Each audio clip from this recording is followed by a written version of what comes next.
ಮುಂದಿನ ಪ್ರಶ್ನೆ ನೋಡೋಣ. ಯಾವ ದೇಶವು ಉಷ್ಣವಲಯ ಚಂಡಮಾರುತ ಮಾ ಆನ್ ನಿಂದ ತತ್ತರಿಸಿದೆ? Which country has been hit by the tropical cyclone ಮಾ ಹಾನ್? ನಮ್ಮ ಆಯ್ಕೆಗಳನ್ನ ನೋಡೋಣ. Option A Iraq, option B Philippines, option C Myanmar, option D Japan. ನೋಡಿ, ಈ ಚಂಡಮಾರುತಗಳೇನಿದೆ, ಈ ಸೈಕ್ಲೋನ್ಗಳು ಒಂದೊಂದು ದೇಶ ಅದನ್ನ ಹೆಸರಿಸಕ್ಕೆ ಒಂದೊಂದು ಲೆಟರ್ ನ ಮೂಲಕ ಇದನ್ನ ಕೊಡ್ತಾ ಹೋಗ್ತಾರೆ. ಹಲವಾರು ಸೈಕ್ಲೋನ್ಗಳು ಮತ್ತೆ ಈ ಟೈಫೂನ್ಗಳು ಬರ್ತಾ ಇರತ್ತೆ. ಸೊ ಇದರ ಹೆಸರುಗಳು ಮತ್ತೆ ಯಾವ ದೇಶ ಹೆಸರಿಸಿದ್ದು ಅಂತ ಹೇಳ್ಬಿಟ್ಟು ನಿಮ್ಗೆ ಪ್ರಶ್ನೆಗಳು ನಿಮ್ಗೆ ಪರೀಕ್ಷೆಯಲ್ಲಿ ಕಂಡು ಬರ್ತಾ ಇರುತ್ತೆ. ಸೊ ಇದರ ಉತ್ತರ ನಿಮ್ಗೆ ಗೊತ್ತಿತ್ತು ಅಂತ ಹೇಳಿದ್ರೆ ನೀವು ಕಮೆಂಟ್ ಸೆಕ್ಷನ್ ಅಲ್ಲಿ ತಿಳಿಸಬಹುದು. ಇದಕ್ಕೆ ಸರಿಯಾದ ಉತ್ತರವನ್ನ ನೋಡೋಣ. ಇದಕ್ಕೆ ಸರಿಯಾದ ಉತ್ತರ ಆಪ್ಷನ್ ಬಿ ಫಿಲಿಪೈನ್ಸ್. ಇದರ ವಿವರಣೆನ ನೋಡೋದಾದ್ರೆ ನೋಡಿ, ಉಷ್ಣವಲಯದ ಚಂಡಮಾರುತ ಅಂದ್ರೆ ಟ್ರಾಪಿಕಲ್ ಸೈಕ್ಲೋನ್ ಅಂತ ಕರಿತೀವಿ. ಸೊ ಈ ಮಾ ಆನ್ ಫಿಲಿಪೈನ್ಸ್ ದೇಶಕ್ಕೆ ಅಪ್ಪಳಿಸಿದೆ. ಸೊ ಫಿಲಿಪೈನ್ಸ್ ನಿಮಗೆ ಗೊತ್ತಿರೋ ಹಾಗೆ ಇದೊಂದು ಸಮುದ್ರ ತೀರದ ಒಂದು ಅಥವಾ ಪ್ರದೇಶ. ಇದಕ್ಕೆ ಈಶಾನ್ಯ ಪೆಸಿಫಿಕ್ ಮಹಾಸಾಗರದಲ್ಲಿ ಸಂಭವಿಸಿದ ಉಷ್ಣವಲಯ ಚಂಡಮಾರುತ ಇದಾಗಿರುತ್ತೆ. ಸೊ ಇದ್ರ ಬಗ್ಗೆ ನಿಮ್ಗೆ ತಿಳಿದಿರ್ಲಿ. ಇದನ್ನ ಟೈಫೂನ್ ಕೂಡ ಸಂಭವಿಸುತ್ತೆ. ನಿಮ್ಗೆ ಇತ್ತೀಚೆಗೆ ಫ್ಲೋರಿಡಾದಲ್ಲಿ ಈ ತರ ಟೈಫೂನ್ ಬಂದು ಹಲವಾರು ನಷ್ಟ ಆಗಿತ್ತು. ಸೊ ಇದ್ರ ಬಗ್ಗೆ ನಿಮ್ಗೆ ತಿಳಿದಿರ್ಲಿ ಅಂತ ಹೇಳ್ತಾ ಮುಂದಿನ ಪ್ರಶ್ನೆಗೆ ಹೋಗೋಣ. ಮುಂದಿನ ಪ್ರಶ್ನೆ, ಯಾವ ಭಾರತೀಯ ಅರ್ಥಶಾಸ್ತ್ರಜ್ಞರನ್ನು ಅಂತಾರಾಷ್ಟ್ರೀಯ ಹಣಕಾಸು ನಿಧಿಯಲ್ಲಿ IMF ಭಾರತಕ್ಕೆ ಕಾರ್ಯನಿರ್ವಾಹಕ ನಿರ್ದೇಶಕರನ್ನಾಗಿ ನೇಮಿಸಲಾಗಿದೆ? ಸೊ ಇದು ಒಂದು ನೇಮಕಾತಿಯಾದಂತಹ ಒಂದು ಪ್ರಶ್ನೆ. Which Indian economist has been appointed as the executive director of the international monetary fund IMF? ಇದನ್ನ ಆಯ್ಕೆಗಳನ್ನ ನೋಡೋಣ. K Subramanian, B Urjit Patel, C Viral Acharya, D Anant Nageswaran. So ನಿಮ್ಗೆ ನೇಮಕಾತಿನ ನಿಮ್ಗೆ ಆಗ್ಲೇ ಹೇಳಿದ್ದೆ, ಪರ್ಸನ್ ಇನ್ ನ್ಯೂಸ್ ಅಥವಾ ಯಾರ ವ್ಯಕ್ತಿ ಸುದ್ದಿಯಲ್ಲಿ ಇರ್ತಾರೋ ಅಥವಾ ನಿಧನರಾಗಿರ್ತಾರೋ ಅಥವಾ ನೇಮಕಾತಿ ಆಗಿರುತ್ತೋ, ಸೊ ಅವರ ಮೇಲೆ ಪ್ರಶ್ನೆಗಳು ಬರುವಂತ ಸಹಜ ಆಗಿರುತ್ತೆ. ಸೊ ಹಾಗಾಗಿ ಇದ್ರ ಬಗ್ಗೆ ನಿಮ್ಗೆ ಉತ್ತರ ಗೊತ್ತಿತ್ತು ಅಂತ ಹೇಳಿದ್ರೆ ನೀವು ಕಮೆಂಟ್ ಸೆಕ್ಷನ್ ಅಲ್ಲಿ ತಿಳಿಸಬಹುದು. ಇದರ ಸರಿಯಾದ ಉತ್ತರವನ್ನು ನೋಡೋಣ. ಇದರ ಸರಿಯಾದ ಉತ್ತರ ಆಪ್ಷನ್ ಎ ಕೆ ಸುಬ್ರಮಣಿಯನ್ ಆಗಿರುತ್ತೆ. ನೋಡಿ, IMF ಇಂಟರ್ನ್ಯಾಷನಲ್ ಮಾನಿಟರಿ ಫಂಡ್ ಏನಿದೆ, ಸೊ ಇದಕ್ಕೆ ನಮ್ಮ ಭಾರತದ ಒಬ್ರು ಅರ್ಥಶಾಸ್ತ್ರಜ್ಞರಾದಂತ ಕೆ ಸುಬ್ರಮಣ್ಯನ್ ಅವರನ್ನ ಎಕ್ಸಿಕ್ಯೂಟಿವ್ ಡೈರೆಕ್ಟರ್ ಆಗಿ ಇತ್ತೀಚೆಗೆ ನೇಮಕಾತಿ ಮಾಡಲಾಗಿದೆ. ಸೊ ನೀವು ಅನಂತ್ ನಾಗೇಶ್ವರನ್ ಜೊತೆ ಕನ್ಫ್ಯೂಸ್ ಮಾಡ್ಕೊಳ್ತೀರಾ. ಸೊ ಅವರು ಬೇರೆ, ಈ ಕೆ ಸುಬ್ರಮಣ್ಯನ್ ಅವರು ಬೇರೆ ಆಗಿರ್ತಾರೆ. ಇನ್ನು IMF ಬಂದು 1945 ಅಲ್ಲಿ ಸ್ಥಾಪನೆ ಆಗಿದೆ. ಇದರ ಕೇಂದ್ರ ಕಚೇರಿ ವಾಷಿಂಗ್ಟನ್ DC ಯಲ್ಲಿದೆ. ಸೊ ಇದೇ ರೀತಿಯಾದಂತಹ ಮಾಹಿತಿಗೆ ನೀವು ಸ್ಪರ್ಧಾ ಅಶ್ವಮೇಧ ಪ್ರಚಲಿತ ಘಟನೆಗಳ ಮಾಸಪತ್ರಿಕೆಯನ್ನು ನೀವು ಡೌನ್ಲೋಡ್ ಮಾಡ್ಕೊಳ್ಬೇಕಾಗತ್ತೆ. ಅದರ ಲಿಂಕ್ ನಿಮಗೆ ಕೆಳಗಡೆ ನೀಡಲಾಗಿರುತ್ತೆ. ಮುಂದಿನ ಪ್ರಶ್ನೆ ನೋಡೋಣ. ಮುಂದಿನ ಪ್ರಶ್ನೆ, ಸುದ್ದಿಯಲ್ಲಿ ಕಾಣಿಸಿಕೊಂಡಿದ್ದ ಅರ್ಜುನ್ ಏರಿಗೈಸಿ ಯಾವ ಕ್ರೀಡೆಗೆ ಸಂಬಂಧಿಸಿದ್ದಾರೆ? Arjun Erigaisi, who was seen in the news recently, is associated with which sports ಅಂತ ಹೇಳ್ಬಿಟ್ಟು. ಸೊ ನೋಡಿ, ನಾನು ನಿಮ್ಗೆ ಹೇಳಿದ್ದೆ, ಈ ಕ್ರೀಡೆ, ಈ ಸ್ಪೋರ್ಟ್ಸ್ ಅಲ್ಲಿ ಹಲವಾರು ನಿಮಗೆ ಕ್ರೀಡಾಪಟುಗಳ ಮೇಲೆ ಪ್ರಶ್ನೆಗಳು ಬರುತ್ತೆ. ಇವರು ಯಾವ ಕ್ರೀಡೆಗೆ ಸಂಬಂಧಿಸಿದ್ರು, ಅಥವಾ ಈ ಒಂದು ಡೊಮೆಸ್ಟಿಕ್ ಟೂರ್ನಮೆಂಟ್ ಆಗಿರ್ಬೋದು, ಇಂಟರ್ನ್ಯಾಷನಲ್ ಟೂರ್ನಮೆಂಟ್ ಆಗಿರ್ಬೋದು, ಎಲ್ಲಿ ನಡೆಯಿತು. ಸೊ ಈ ರೀತಿಯಾದಂತಹ ಪ್ರಶ್ನೆಗಳು ಬರುತ್ತೆ. ಸೊ ಅರ್ಜುನ್ ಎರಿಗೈಸಿ ಯಾವ ಕ್ರೀಡೆಗೆ ಸಂಬಂಧಿಸಿದರೆ ನೋಡೋಣ. Option A cricket, B chess, C tennis, D ಕುಸ್ತಿ. ನಿಮ್ಗೆ ಉತ್ತರ ಗೊತ್ತಿದ್ದಲ್ಲಿ ನೀವು ಕಮೆಂಟ್ಸ್ ನಲ್ಲಿ ತಿಳಿಸಬಹುದು. ನಿಮ್ಗೆ 5 ಸೆಕೆಂಡ್ಗಳ ಕಾಲಾವಕಾಶ ಇರುತ್ತೆ. ಸೊ ಇದಕ್ಕೆ ಸರಿಯಾದ ಉತ್ತರವನ್ನು ನೋಡೋಣ. ಇದಕ್ಕೆ ಸರಿಯಾದ ಉತ್ತರ ಆಪ್ಷನ್ ಬಿ ಚೆಸ್. ಇನ್ನು ಗ್ರ್ಯಾಂಡ್ ಮಾಸ್ಟರ್ ಅರ್ಜುನ್ ಎರಿಗೈಸಿ ಅವರು ಸತತ ವಿಜಯದಿಂದ ಅಬುಧಾಬಿಯಲ್ಲಿ ನಡೆದಂತಹ ಮಾಸ್ಟರ್ಸ್ ಚೆಸ್ ಪ್ರಶಸ್ತಿಯನ್ನ ಗೆದ್ದಿದ್ದಾರೆ. ಸೊ ಇವರು ಈಗ ವೃತ್ತಿ ಜೀವನದ 24ನೇ ಸ್ಥಾನದಲ್ಲಿದ್ದಾರೆ.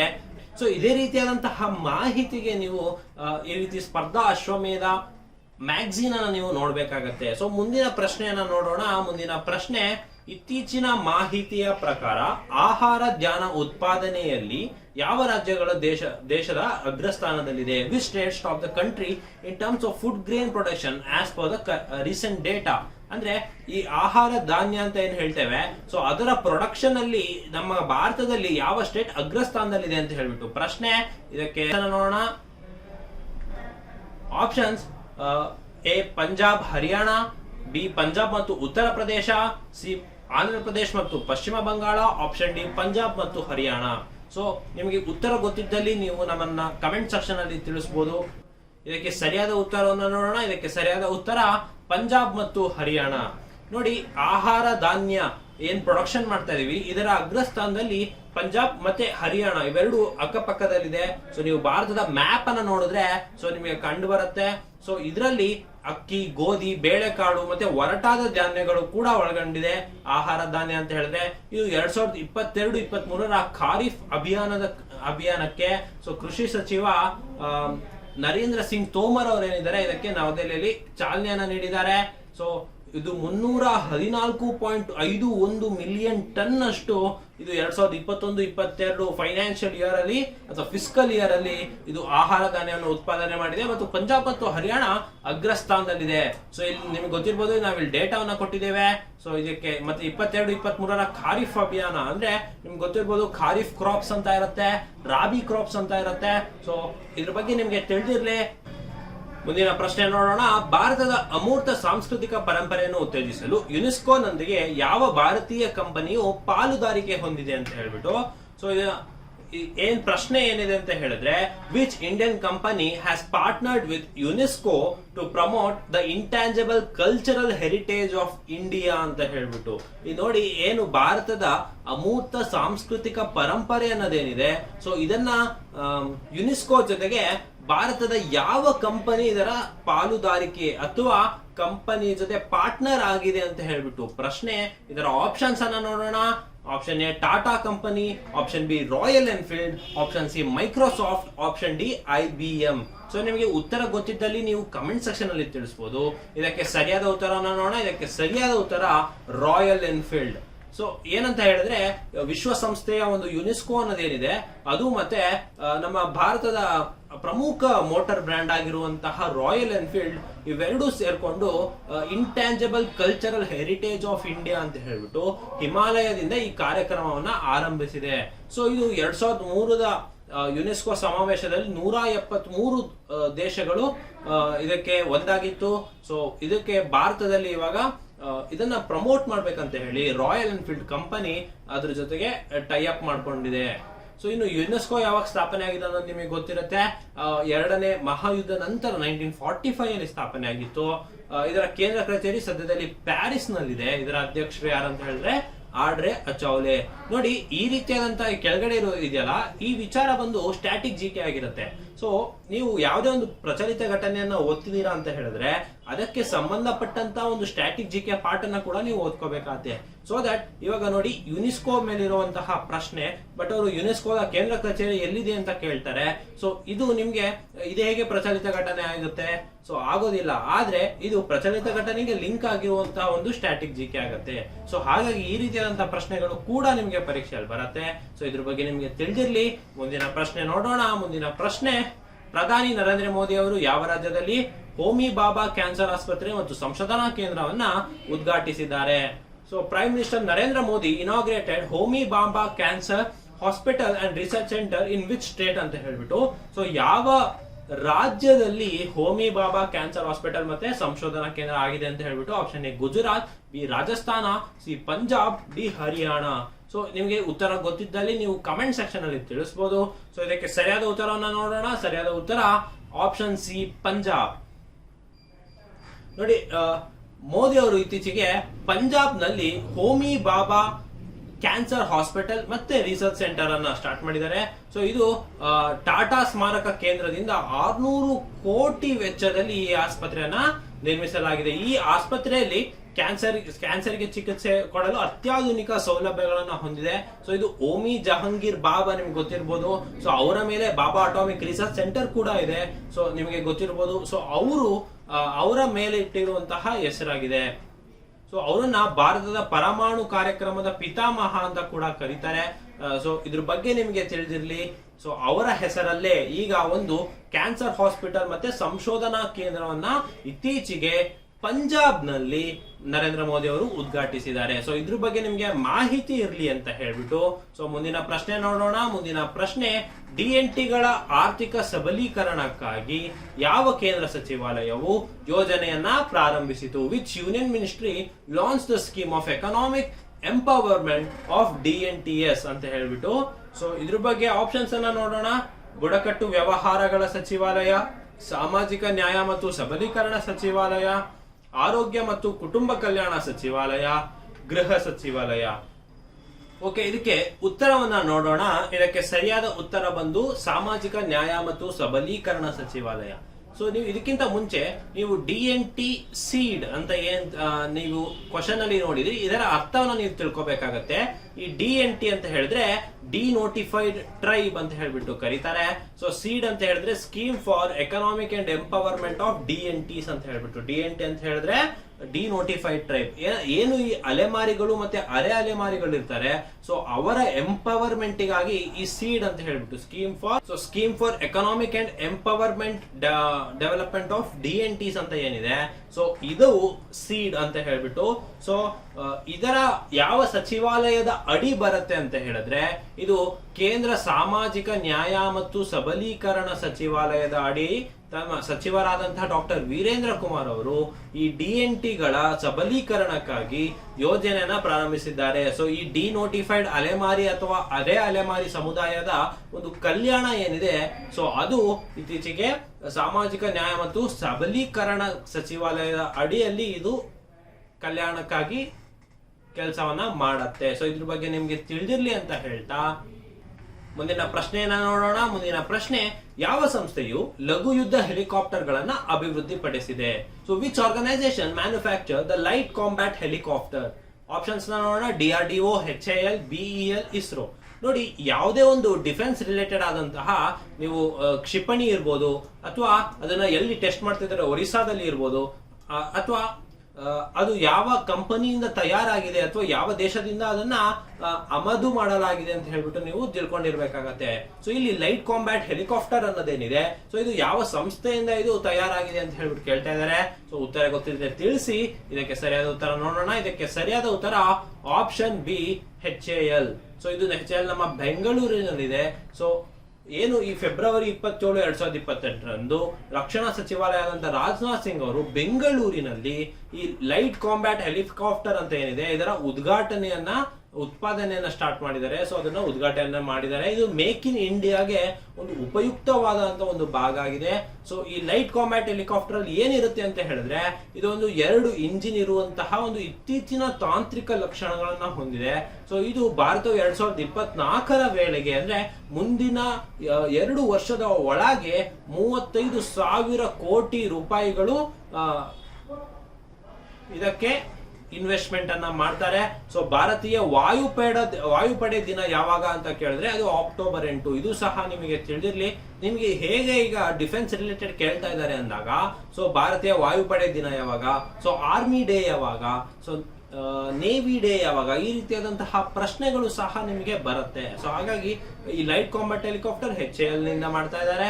ಸೊ ಇದಕ್ಕೆ ಇಷ್ಟು ವೆಚ್ಚ ಆಗಿದೆ, ಇದ್ರ ಬಗ್ಗೆ ನಿಮಗೆ ತಿಳಿದಿರ್ಲಿ. ಹೆಚ್ಚಿನ ಮಾಹಿತಿಗಾಗಿ ನೀವು ಸ್ಪರ್ಧಾ ಅಶ್ವಮೇಧ ಮ್ಯಾಗಝೀನ್ ಅನ್ನ ನೀವು ಡೌನ್ಲೋಡ್ ಮಾಡ್ಕೋಬೇಕಾದ್ರೆ ಲಿಂಕ್ ಅನ್ನ ವಿಡಿಯೋ ಕೆಳಗೆ ನೀಡಿರ್ತೇವೆ. ಸೊ ಮುಂದಿನ ಪ್ರಶ್ನೆ ನೋಡೋಣ. ಭಾರತ ಸರ್ಕಾರವು ಪ್ರಸ್ತಾಪಿಸಿರುವ ನದಿಗಳ ಸುಸ್ಥಿರ ಅಭಿವೃದ್ಧಿಯ ಹೊಸ ಮಾದರಿಯ ಹೆಸರೇನು? What is the name of the new model of sustainable development of reverse propose by the Indian government ಅಂತ ಹೇಳ್ಬಿಟ್ಟು. ಸೊ ಇದಕ್ಕೆ ಆಪ್ಷನ್ಸ್ ನೋಡೋಣ. ನಮಾಮಿ ಭಾರತ, ಅರ್ಥಗಂಗಾ, ರಿವರ್ ಗಂಗಾ, ನಮಾಮಿ ನಿಧಿ ಅಂತ ಹೇಳ್ಬಿಟ್ಟು. ಅಂದ್ರೆ ಈ ನದಿಗಳಂತ ಏನಿರುತ್ತೆ, ಸೊ ಅದರ ಒಂದು ಸುಸ್ಥಿರ ಅಭಿವೃದ್ಧಿ ಅಥವಾ ಒಂದು ಸಸ್ಟೈನಬಲ್ ಡೆವಲಪ್ಮೆಂಟ್ ಮಾಡಕ್ಕೆ ಭಾರತ ಸರ್ಕಾರ ಈ ನೀಡಿರುವಂತಹ ಹೆಸರೇನು ಅಂತ ಹೇಳ್ಬಿಟ್ಟು ಕೇಳ್ತಾ ಇದ್ದಾರೆ. ನಮಾಮಿ ಭಾರತನ, ಅರ್ಥ ಗಂಗಾ, ರಿವರ್ ಗಂಗಾ, ನಮಾಮಿ ನಿಧಿ. ಸೊ ಇದ್ರ ನಿಮಗೆ ತಿಳಿದಿತ್ತು ಅಂದ್ರೆ ನೀವು ಕಮೆಂಟ್ ಸೆಕ್ಷನ್ ಅಲ್ಲಿ ತಿಳಿಸಬಹುದು. ಇದಕ್ಕೆ ಸರಿಯಾದ ಉತ್ತರವನ್ನು ನೋಡೋಣ. ಇದಕ್ಕೆ ಸರಿಯಾದ ಉತ್ತರ ಅರ್ಥ ಗಂಗಾ ಅಂತ ಹೇಳ್ಬಿಟ್ಟು. ಸೊ ಇದು ನಿಮಗೆ ತಿಳಿದಿರ್ಲಿ. ಇದು 2022 ಸ್ಟಾಕ್ ಹೋಮ್ ವಿಶ್ವ ಜಲ ಸಪ್ತಾಹದಲ್ಲಿ ತಮ್ಮ ಭಾಷಣದಲ್ಲಿ ಅರ್ಥಗಂಗಾ ಮಾದರಿ ಅಂತ ಹೇಳ್ಬಿಟ್ಟು ಈ ಕುರಿತು ರಾಷ್ಟ್ರೀಯ ಮಿಷನ್ ಏನು ಸ್ವಚ್ಛ ಗಂಗಾ ರಾಷ್ಟ್ರೀಯ ಮಿಷನ್ ಏನಿದೆ, ಸೊ ಅದರ ಬಗ್ಗೆ ಮಾತಾಡಿದ್ದಾರೆ. ಸೊ ಈ ರೀತಿಯ ಆರ್ಟಿಕಲ್ಸ್ ನಿಮಗೆ ನ್ಯೂಸ್ ಪೇಪರ್ ಗಳಲ್ಲಿ ಬಂದಿರುತ್ತೆ. ಸೊ ಈ ಸ್ಟಾಕ್ ಹೋಮ್ ವಿಶ್ವ ಜಲ ಸಪ್ತಾಹಕ್ಕೆ ಭಾರತ ಅಂಬಾಸಿಡರ್ಸ್ ಭೇಟಿ ನೀಡಿರ್ತಾರೆ. ಸೊ ಅದರಲ್ಲಿ ಈ ರೀತಿಯಾದಂತಹ ವಿಚಾರವನ್ನ ಹೇಳಿದ್ದಾರೆ.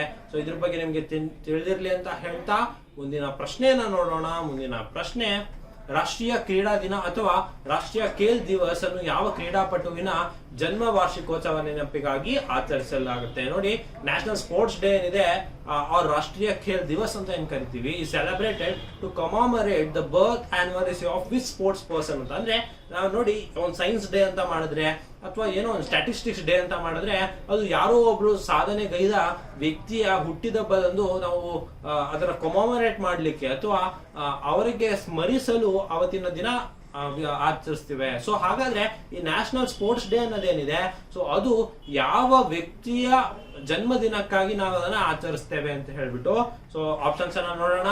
Option A major Dhyan Chand, B Milkha Singh, C P T. Usha, D Balbir Singh. So ನಿಮಗೆ ಉತ್ತರ ಗೊತ್ತಿತ್ತು ಅಂದ್ರೆ ಕಮೆಂಟ್ಸ್ ನಲ್ಲಿ ತಿಳಿಸಬಹುದು. ಇದಕ್ಕೆ ಸರಿಯಾದ ಉತ್ತರ ಬಂದು ಆಪ್ಷನ್ ಎ ಮೇಜರ್ ಧ್ಯಾನ್ ಚಂದ್. ಇವರೊಬ್ರು ಹಾಕಿ ಕ್ರೀಡಾಪಟು ಆಗಿರ್ತಾರೆ. ಸೊ ಹಾಗಾಗಿ ನಮ್ಮ ಭಾರತೀಯ ರಾಷ್ಟ್ರೀಯ ಕ್ರೀಡೆ ಕೂಡ ಹಾಕಿ ಅಂತ ಕರ್ಸ್ಕೊಳತ್ತೆ. ಸೊ ಇವರ ಹುಟ್ಟಿದಂಬದಂದು ನಾವು ನ್ಯಾಷನಲ್ ಸ್ಪೋರ್ಟ್ಸ್ ಡೇ ಅಥವಾ ರಾಷ್ಟ್ರೀಯ ಖೇಲ್ ದಿವಸ್ ಅಂತ ಹೇಳ್ಬಿಟ್ಟು ಆಚರಣೆಯನ್ನ ಮಾಡ್ತೇವೆ.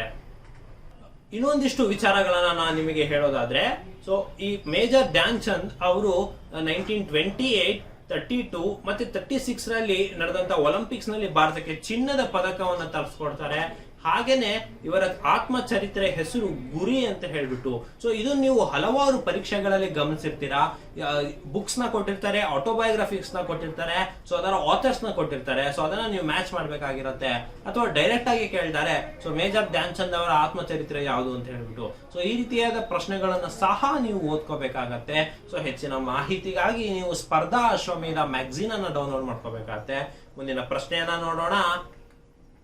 ಪಾದಾಚಾರಿಗಳು ಮತ್ತೆ ಸೈಕ್ಲಿಸ್ಟ್ ಗಳಿಗಾಗಿ 300 ಮೀಟರ್ ಉದ್ದದ ಅಟಲ್ ಸೇತುವೆ ಯಾವ ನಗರದಲ್ಲಿ ಉದ್ಘಾಟನೆಗೊಂಡಿದೆ?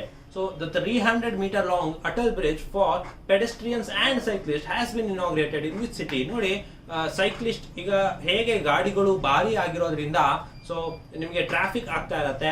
ಸೊ ಹಾಗಾಗಿ ಸೈಕ್ಲಿಸ್ಟ್ ಮತ್ತೆ ವಾಕಿಂಗ್ ಮಾಡುವಂತ ಪೆಡೆಸ್ಟ್ರಿಯನ್ಸ್ ಏನಿರ್ತಾರೆ, ಸೊ ಅವರಿಗೆ ಓಡಾಡ್ಬೇಕಂತ ಸಪರೇಟ್ ಫುಟ್ ಪ್ಲೇನ್ ಅಥವಾ ಫುಟ್ಪಾತ್ ಅನ್ನ ಮಾಡ್ಬೇಕಾಗಿರತ್ತೆ.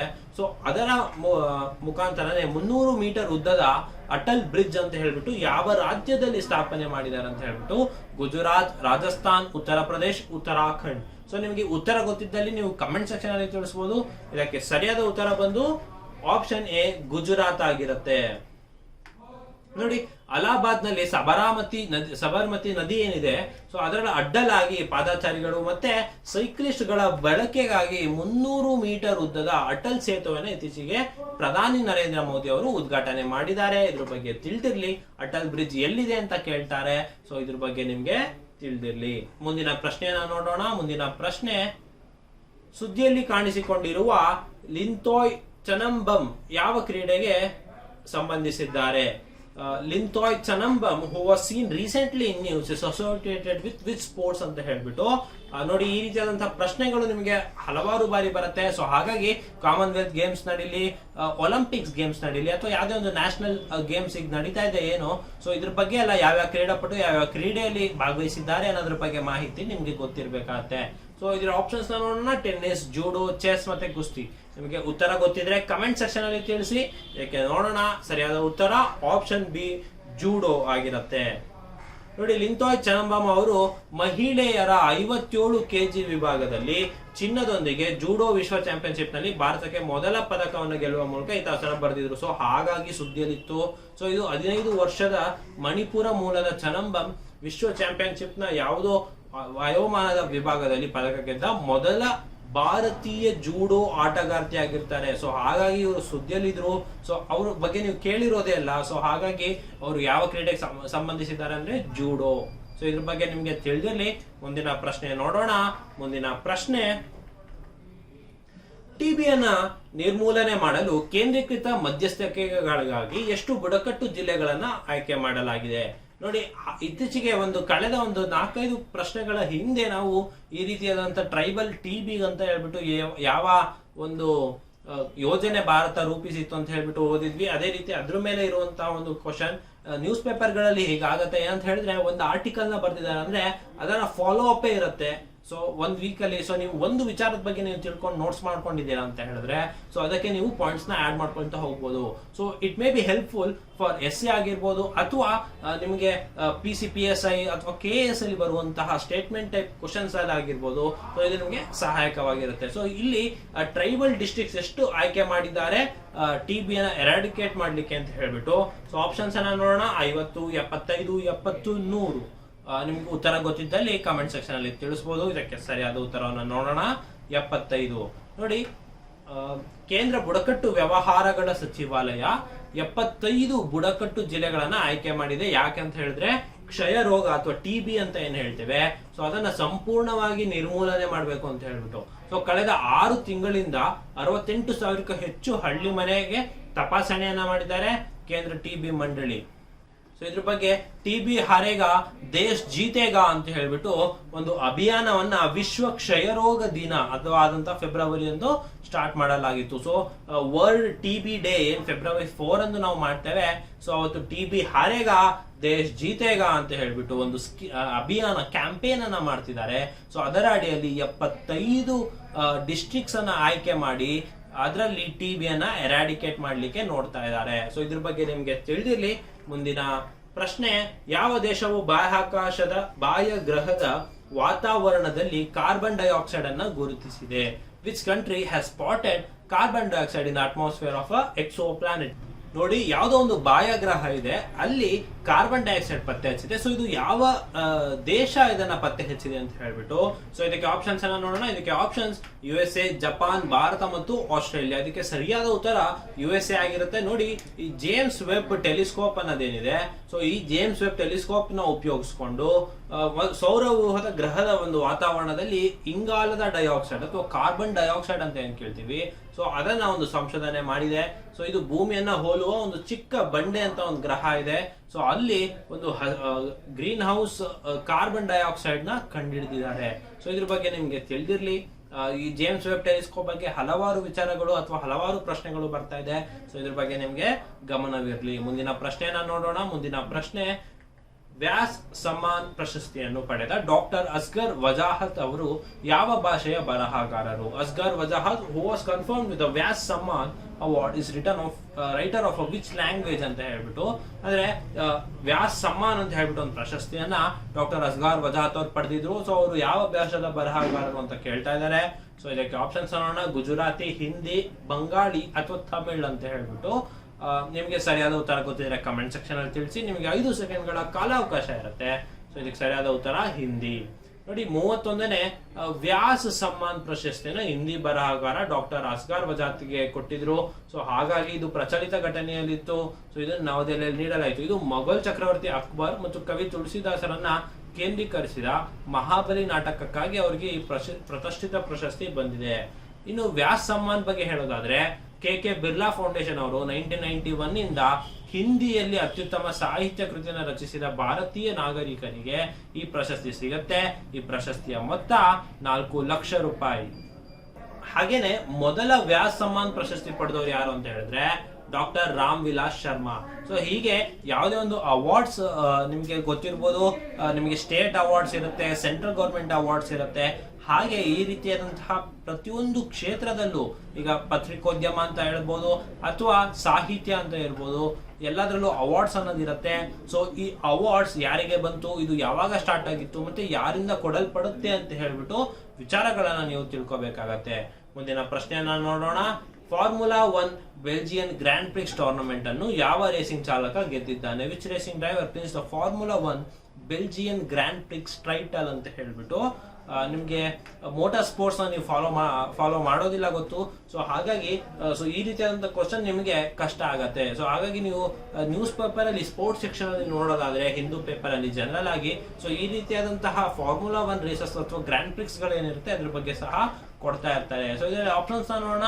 Max Verstappen, Lewis Hamilton, Carlos Sainz ಅಥವಾ ಸರ್ಜಿಯೋ ಪೆರೆಸ್. ಸೊ ಇದಕ್ಕೆ ಸರಿಯಾದ ಉತ್ತರ ನಿಮಗೆ ಗೊತ್ತಿದೆ ಕಮೆಂಟ್ ಸೆಕ್ಷನ್ ಅಲ್ಲಿ ತಿಳಿಸಿ. ಇದಕ್ಕೆ ಸರಿಯಾದ ಉತ್ತರವನ್ನು ನೋಡೋಣ.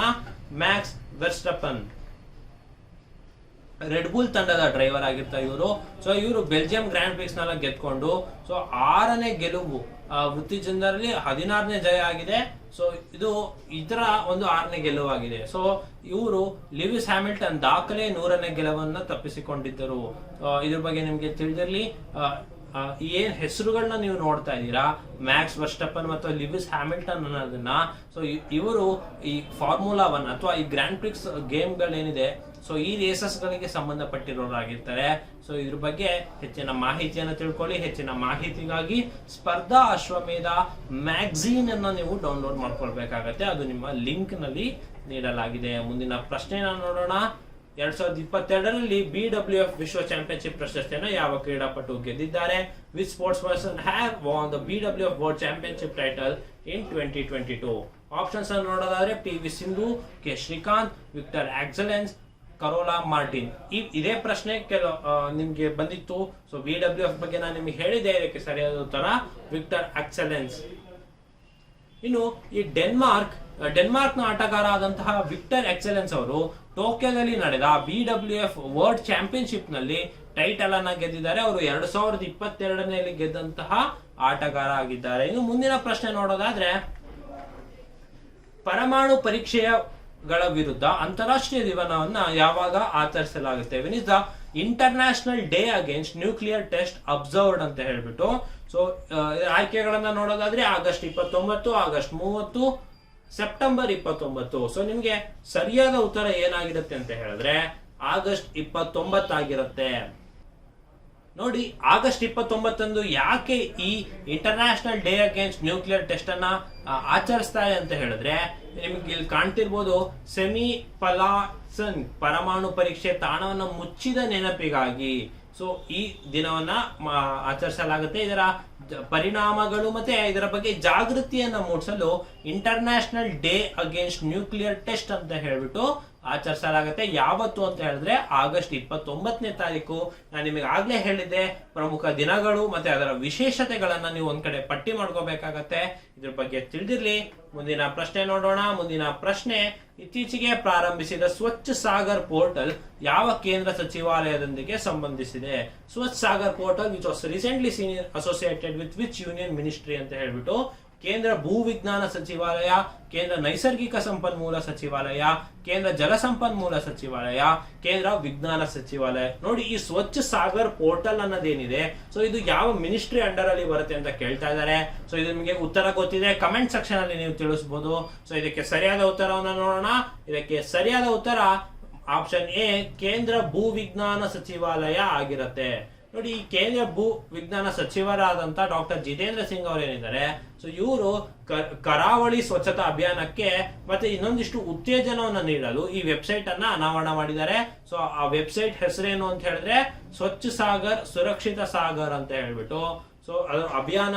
ಸೊ ಈ ಸ್ವಚ್ಛ ಸಾಗರ್ ಪೋರ್ಟಲ್ ಯಾವ ಅಂಡರ್ ಅಲ್ಲಿ ಬರುತ್ತೆ ಅಂದ್ರೆ ಕೇಂದ್ರ ಭೂ ವಿಜ್ಞಾನ ಸಚಿವಾಲಯದ ಅಂಡರ್ ಅಲ್ಲಿ ಬರುತ್ತೆ. ಸೊ ಇದ್ರ ಬಗ್ಗೆ ನಿಮ್ಗೆ ತಿಳಿದಿರ್ಲಿ ಅಂತ ಹೇಳ್ತಾ ಮುಂದಿನ ಪ್ರಶ್ನೆಯನ್ನ ನೋಡೋಣ. ಮುಂದಿನ ಪ್ರಶ್ನೆ,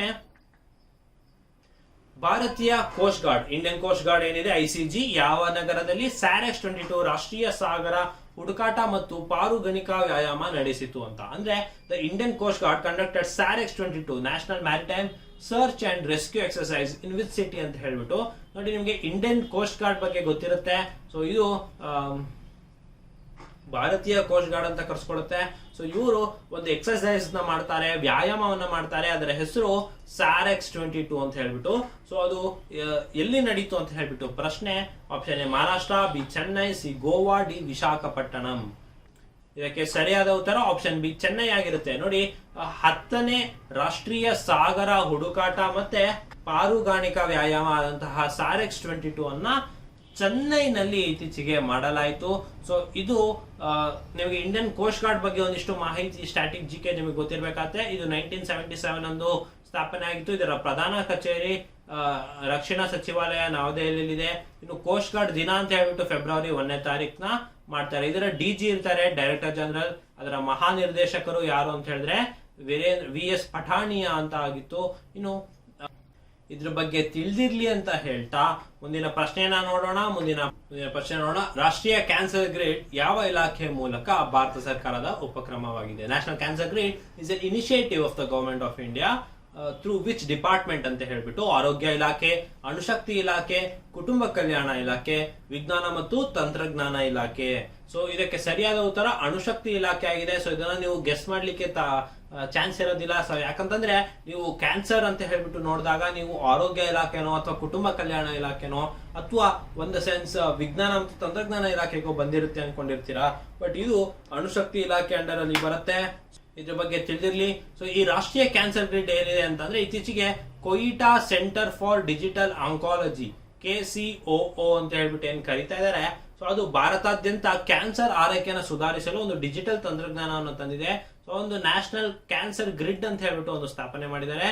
ಸೊ ಈ ಸದ್ಯಕ್ಕೆ ಈ ಗ್ರಿಡ್ ನಲ್ಲಿ, ಈ ನೆಟ್ವರ್ಕ್ ನಲ್ಲಿ 270 ಆಸ್ಪತ್ರೆಗಳನ್ನ ಹೊಂದಿದೆ. ಇನ್ನು ವಿಶ್ವ ಕ್ಯಾನ್ಸರ್ ದಿನ ಯಾವಾಗ ಆಚರಿಸ್ತೀವಿ ಅಂತ ಹೇಳಿದ್ರೆ ಫೆಬ್ರವರಿ 4. ಮತ್ತೆ ಈ ವರ್ಷದ ಥೀಮ್ ಏನಾಗಿತ್ತು ಅಂದ್ರೆ ಆರೈಕೆಯ ಅಂತರವನ್ನ ಹತ್ತಿರ ಮಾಡೋಣ ಅಂತ ಹೇಳ್ಬಿಟ್ಟು ಈ ವರ್ಷದ ಥೀಮ್ ಆಗಿತ್ತು. So world cancer day February 4ರಂದ ಮಾಡ್ತೇವೆ. ಸೊ ಇದು ನ್ಯಾಷನಲ್ ಕ್ಯಾನ್ಸರ್ ಗ್ರಿಡ್ ಬಗ್ಗೆ ಇರುವಂತಹ ಒಂದು ಪ್ರಚಲಿತ ಘಟನೆ ಆಗಿರೋದ್ರಿಂದ ಇದರ ಬಗ್ಗೆ ಎಲ್ಲ ನೀವು ತಿಳ್ಕೊಬೇಕಾಗತ್ತೆ. ಇನ್ನು ಮುಂದಿನ ಪ್ರಶ್ನೆ ನೋಡೋಣ. ಮುಂದಿನ ಪ್ರಶ್ನೆ, ಭಾರತೀಯ ಸೇನೆಯು ಯಾವ ರಾಜ್ಯದಲ್ಲಿ ಸಾಂಗ್ತಾವ ನದಿಯ ಮೇಲೆ 150 ವರ್ಷಗಳಷ್ಟು ಹಳೆಯದಾದ ಬೈಲಿ ಸೇತುವೆ ಪುನರ್ ನಿರ್ಮಾಣ ಪ್ರಾರಂಭಿಸಿತು? The Indian army began the reconstruction of the 150-year-old Bailey Bridge over the Suktava River in which state ಅಂತ ಹೇಳ್ಬಿಟ್ಟು, ಅಂದ್ರೆ ಒಂದು 150 ವರ್ಷಗಳ ಹಳೆಯದಾದ ಒಂದು ಬ್ರಿಡ್ಜ್ ಅನ್ನ ರೀಕನ್ಸ್ಟ್ರಕ್ಟ್ ಮಾಡ್ತಾ ಇದೆ ಇಂಡಿಯನ್ ಆರ್ಮಿ. ಸೊ ಅದು ಸುಕ್ತಾವ ನದಿಯ ಮೇಲ್ಗಡೆ ಮಾಡ್ತಾ ಇದೆ. ಸೊ ಇದು ಯಾವ ರಾಜ್ಯದಲ್ಲಿದೆ ಅಂತ ಹೇಳ್ಬಿಟ್ಟು ಕೇಳ್ತಾ ಇದ್ದಾರೆ. ಸೊ ಉತ್ತರ ಪ್ರದೇಶ, ಆಂಧ್ರ ಪ್ರದೇಶ, ಪಂಜಾಬ್ ಮತ್ತೆ ಮಧ್ಯಪ್ರದೇಶ. ನಿಮ್ಗೆ ಉತ್ತರ ಗೊತ್ತಿತ್ತಂದ್ರೆ ನೀವು ಕಮೆಂಟ್ ಸೆಕ್ಷನ್ ಅಲ್ಲಿ ತಿಳಿಸಿ. ಇದಕ್ಕೆ ಸರಿಯಾದ ಉತ್ತರ ಬಂದು ಮಧ್ಯಪ್ರದೇಶ. ಇನ್ನು ಈ ಸುಕ್ತಾವ ನದಿ ಅಂತ ಹೇಳ್ಬಿಟ್ಟು ಏನಿದೆ ಅಥವಾ ಸಂಕ್ತಾವ ಅಂತ ಕರಿತೀವಿ. ಸೊ ಆ ನದಿ ಮೇಲೆ ಬೈಲಿ ಸೇತುವೆ ಅಂತ ಹೇಳ್ಬಿಟ್ಟು ಒಂದು ಪುನರ್ ನಿರ್ಮಾಣ ಮಾಡ್ತಿದ್ದಾರೆ. ಇದು ಭೋಪಾಲ್ ಮತ್ತೆ ನಾಗ್ಪುರ ಹೆದ್ದಾರಿಯಲ್ಲಿದೆ. ಸೊ ಇದು ಮಧ್ಯಪ್ರದೇಶದಲ್ಲಿ ಭೋಪಾಲ್ ಮತ್ತೆ ನಾಗ್ಪುರ್ಗೆ ಹೋಗುವಂತಹ ಒಂದು ಹೆದ್ದಾರಿಯಲ್ಲಿದೆ. ಸೊ ಇದೊಂದು ಗುಡ್ಡಗಾಡು ಪ್ರದೇಶಗಳಲ್ಲಿ ಈ ಸೇತುವೆಯನ್ನು ನಿರ್ಮಾಣ ಮಾಡಲಾಗಿತ್ತು. ಸೊ ಈಗ 150 ವರ್ಷಗಳ ನಂತರ ಸೊ ಅದನ್ನ ಪುನರ್ ನಿರ್ಮಾಣ ಮಾಡ್ತಾ ಇದ್ದಾರೆ. ಇದ್ರ ಬಗ್ಗೆ ನಿಮ್ಗೆ ತಿಳಿದಿರ್ಲಿ. ಮುಂದಿನ ಪ್ರಶ್ನೆಯನ್ನ ನೋಡೋಣ. ಯಾವ ಸಂಸ್ಥೆ ಪಿನಾಕಾ ವಿಸ್ತೃತ ಶ್ರೇಣಿ ರಾಕೆಟ್ ಅನ್ನ ಅಭಿವೃದ್ಧಿಪಡಿಸಿದೆ? Which organisation manufactures the Pinaka enhanced range rockets ಅಂತ ಹೇಳ್ಬಿಟ್ಟು? Option DRDO, HAL, BEL, ISRO. So ನಾನು ನಿಮ್ಗೆ ಹೇಳಿದ್ದೆ ಡಿಫೆನ್ಸ್ ವೆಪನ್ಸ್ ಅಥವಾ ಮಿಸೈಲ್ಸ್ ಆಗಿರ್ಬೋದು, ಟೆಸ್ಟಿಂಗ್ ರೇಂಜಸ್ ಆಗಿರ್ಬೋದು, ಇದರೆಲ್ಲರ ಬಗ್ಗೆ ನಿಮಗೆ ಮಾಹಿತಿ ಗೊತ್ತಿರ್ಬೇಕಾಗತ್ತೆ. ಸೊ ಸುದ್ದಿಯಲ್ಲಿ ಬರ್ತಾನೆ ಇರುತ್ತೆ ಪ್ರಚಲಿತ ಘಟನೆಯಲ್ಲಿ. ಸೊ ಹಾಗಾಗಿ ಇದ್ರ ಬಗ್ಗೆ ಆನ್ಸರ್ ನೋಡೋಣ. ಇದಕ್ಕೆ ಸರಿಯಾದ ಉತ್ತರ DRDO ಆಗಿರುತ್ತೆ. ನೋಡಿ, ಪಿನಾಕಾ MLRS ಅಂತ ಏನಿದೆ, ಸೊ ಇದೊಂದು ಎನ್ಹಾನ್ಸ್ಡ್ ರೇಂಜ್ ಇರುವಂತಹ ಒಂದು ರಾಕೆಟ್ ಆಗಿದೆ. ಸೊ ಇದು 2 DRDO ಪ್ರಯೋಗಾಲಯ ಏನಿದೆ ಪುಣೆಯಲ್ಲಿ, ಸೊ ಅಲ್ಲಿ ಇದನ್ನ ಡೆವಲಪ್ ಮಾಡ್ತಾ ಇದ್ದಾರೆ. So armament research and development establishment ARDE ಅಂತ ಕರಿತೀವಿ. ಮತ್ತೆ high energy materials research laboratory HEMRL ಅಂತ ಏನ್ ಕರಿತೀವಿ. ಸೊ ಅವರು LNT ಯ ಸಹಭಾಗಿತ್ವದಲ್ಲಿ ಸೊ ಈ ರಾಕೆಟ್ ಅನ್ನ ಅಭಿವೃದ್ಧಿ ಪಡಿಸುತ್ತಿದ್ದಾರೆ. ಸೊ ಇದರಲ್ಲಿ ಗರಿಷ್ಠ ಗುಂಡಿನ ವ್ಯಾಪ್ತಿ 90 ಕಿಲೋಮೀಟರ್ ವರೆಗೆ ಇರುತ್ತೆ. ಸೊ ಯಾಕಂತಂದ್ರೆ ಈ ರೀತಿಯಾದ ವಿಚಾರ ನೀವು ಯಾಕೆ ತಿಳ್ಕೊಬೇಕು ಅಂತ ಹೇಳಿದ್ರೆ, ನಿಮ್ಗೆ statement type of the questions ಅಲ್ಲಿ ನಿಮ್ಗೆ ಏನು ಈ ರಾಕೆಟ್ ಬಗ್ಗೆ ಇದು LNT ಇಂದ ಸಹಭಾಗಿತ್ವದಲ್ಲಿ ಮಾಡಲಾಗಿದೆ. ಎರಡನೇದು, ಇದು 90 ಕಿಲೋಮೀಟರ್ ವರೆಗೆ ಇದರ ವ್ಯಾಪ್ತಿ ಇರುತ್ತದೆ. ಸೊ ಹಾಗಾದರೆ ಈ ರಾಕೆಟ್ ಯಾವುದು ಅಂತ ಕೇಳ್ಬೋದು, ಅಥವಾ ಇದು DRDO ತಯಾರಿಸಲ್ಪಟ್ಟಿದೆ. ಈ ರೀತಿಯಾದಂತಹ ಪ್ರಶ್ನೆಗಳು ನಿಮಗೆ ಬರುತ್ತೆ. ಸೊ ಇದ್ರ ಬಗ್ಗೆ ನಿಮಗೆ ತಿಳಿದಿರ್ಲಿ. ಮುಂದಿನ ಪ್ರಶ್ನೆಗೆ ಹೋಗೋಣ. ABNCoV2 COVID-19 ವ್ಯಾಕ್ಸಿನ್ ಲಸಿಕೆ ಜಾಗತಿಕ ವಾಣಿಜ್ಯಕರಣ ಹಕ್ಕುಗಳ ಯಾವ ಸಂಸ್ಥೆಯ ಪರವಾನಗಿ ನೀಡಿದೆ? Which organisation has license the global commercialisation rights of ABNCoV2 COVID-19 vaccine ಅಂತ ಹೇಳ್ಬಿಟ್ಟು ಇದೊಂದು ಲಸಿಕೆ ಇದೆ. ಸೊ ಇದಕ್ಕೆ ಲೈಸೆನ್ಸ್ ಅನ್ನ ಕೊಟ್ಟಿದೆ. ಸೊ ಯಾವ ಸಂಸ್ಥೆ ಲೈಸೆನ್ಸ್ ಅನ್ನ ನೀಡಿದೆ ಅಂತ ಹೇಳ್ಬಿಟ್ಟು? Option A Bavarian Nordic, Bharat biotech, Serum Institute, Reddy labs ಅಂತ ಹೇಳ್ಬಿಟ್ಟು. ಬವೇರಿಯನ್ ನಾರ್ಡಿಕ್ ಇದಕ್ಕೆ ಸರಿಯಾದ ಉತ್ತರ ಆಗಿರುತ್ತೆ. ನೋಡಿ, ಬವೇರಿಯನ್ ನಾರ್ಡಿಕ್ ಅನ್ನೋ ಸಂಸ್ಥೆ ಈ ರೀತಿಯಾದಂತಹ ಒಂದು ಅಪ್ಗ್ರೇಡೆಡ್ COVID-19 ಲಸಿಕೆ ಅಂತ ಹೇಳ್ಬೋದು ಇದನ್ನ ಅಭಿವೃದ್ಧಿ ಪಡಿಸಿದೆ. ಸೊ ಇದರಲ್ಲಿ ಹೆಚ್ಚು ಇಮ್ಯೂನೋಜೋನಿಕ್ ಎಂದು ತೋರಿಸಿದೆ. ಸೊ ಹಾಗಾಗಿ ಇದಕ್ಕೆ ಒಂದು ಪರವಾನಗಿ ಅಥವಾ ಲೈಸೆನ್ಸ್ ಅನ್ನ ನೀಡ್ತಾ ಇದೆ. ಸೊ ಇದ್ರ ಬಗ್ಗೆ ನಿಮ್ಗೆ ತಿಳಿದಿರ್ಲಿ ಅಂತ ಹೇಳ್ತಾ ಮುಂದಿನ ಪ್ರಶ್ನೆಯನ್ನ ನೋಡೋಣ. ಪೆಗಾಸಸ್ ಆರೋಪಗಳನ್ನ ತನಿಖೆ ಮಾಡಲು ಸುಪ್ರೀಂ ಕೋರ್ಟ್ ನಿಂದ ರಚಿಸಲ್ಪಟ್ಟ ತಜ್ಞರ ಸಮಿತಿಯ ಮುಖ್ಯಸ್ಥರು ಯಾರು? ಸೊ ನಿಮ್ಗೆ ಪೆಗಾಸಸ್ ಗೊತ್ತಿತ್ತು, ಇದರ ಅಲಿಗೇಷನ್ಸ್ ನ ಇನ್ವೆಸ್ಟಿಗೇಟ್ ಮಾಡಲು ಯಾರು ಕಮಿಟಿ ಮಾಡಿದ್ದಾರೆ? ಒಂದು ಸುಪ್ರೀಂ ಕೋರ್ಟ್ ಏನ್ ಕಮಿಟಿ ಮಾಡಿತ್ತು, ಸೊ ಇದರ ಮುಖ್ಯಸ್ಥರು ಯಾರು ಅಂತ ಹೇಳ್ಬಿಟ್ಟು ಪ್ರಶ್ನೆ. ಇದಕ್ಕೆ ಸರಿಯಾದ ಉತ್ತರ ನ್ಯಾಯಮೂರ್ತಿ ಆರ್ ವಿ ರವೀಂದ್ರನ್, ನ್ಯಾಯಮೂರ್ತಿ ಎನ್ ವಿ ರಮಣ, ನ್ಯಾಯಮೂರ್ತಿ ಚಂದ್ರಶೇಖರ್, ನ್ಯಾಯಮೂರ್ತಿ ಇಂದು ಮಲ್ಹೋತ್ರಾ. ಇದಕ್ಕೆ ಸರಿಯಾದ ಉತ್ತರ ಬಂದು ನ್ಯಾಯಮೂರ್ತಿ ಆರ್ ವಿ ರವೀಂದ್ರನ್ ಆಗಿರುತ್ತೆ. ಸೊ ನಿಮಗೆ ಪೆಗಾಸಸ್ ಬಗ್ಗೆ ಗೊತ್ತು. ಸೊ ಇದೊಂದು ಆಂಡ್ರಾಯ್ಡ್ ಸಿಸ್ಟಮ್ ಏನಿತ್ತು, ಸೊ ಅದರಲ್ಲಿ ಒಂದು ಗುಪ್ತಚರವಾಗಿ ಅಥವಾ ತಮ್ಮ ಇನ್ಫಾರ್ಮೇಶನ್ ಡೇಟಾ ಲೀಕ್ ಅಂತ ಏನ್ ಕರಿತೇವೆ, ಸೊ ಈ ಪೆಗಾಸಸ್ ಅಲಿಗೇಷನ್ಸ್ ನ ಮಾಡಲಾಗ್ತಿತ್ತು. ಹಲವಾರು ಬಾರಿ ಸದನದಲ್ಲಿ ಕೂಡ ಇದು ಡಿಸ್ಕಸ್ ಆಗಿತ್ತು.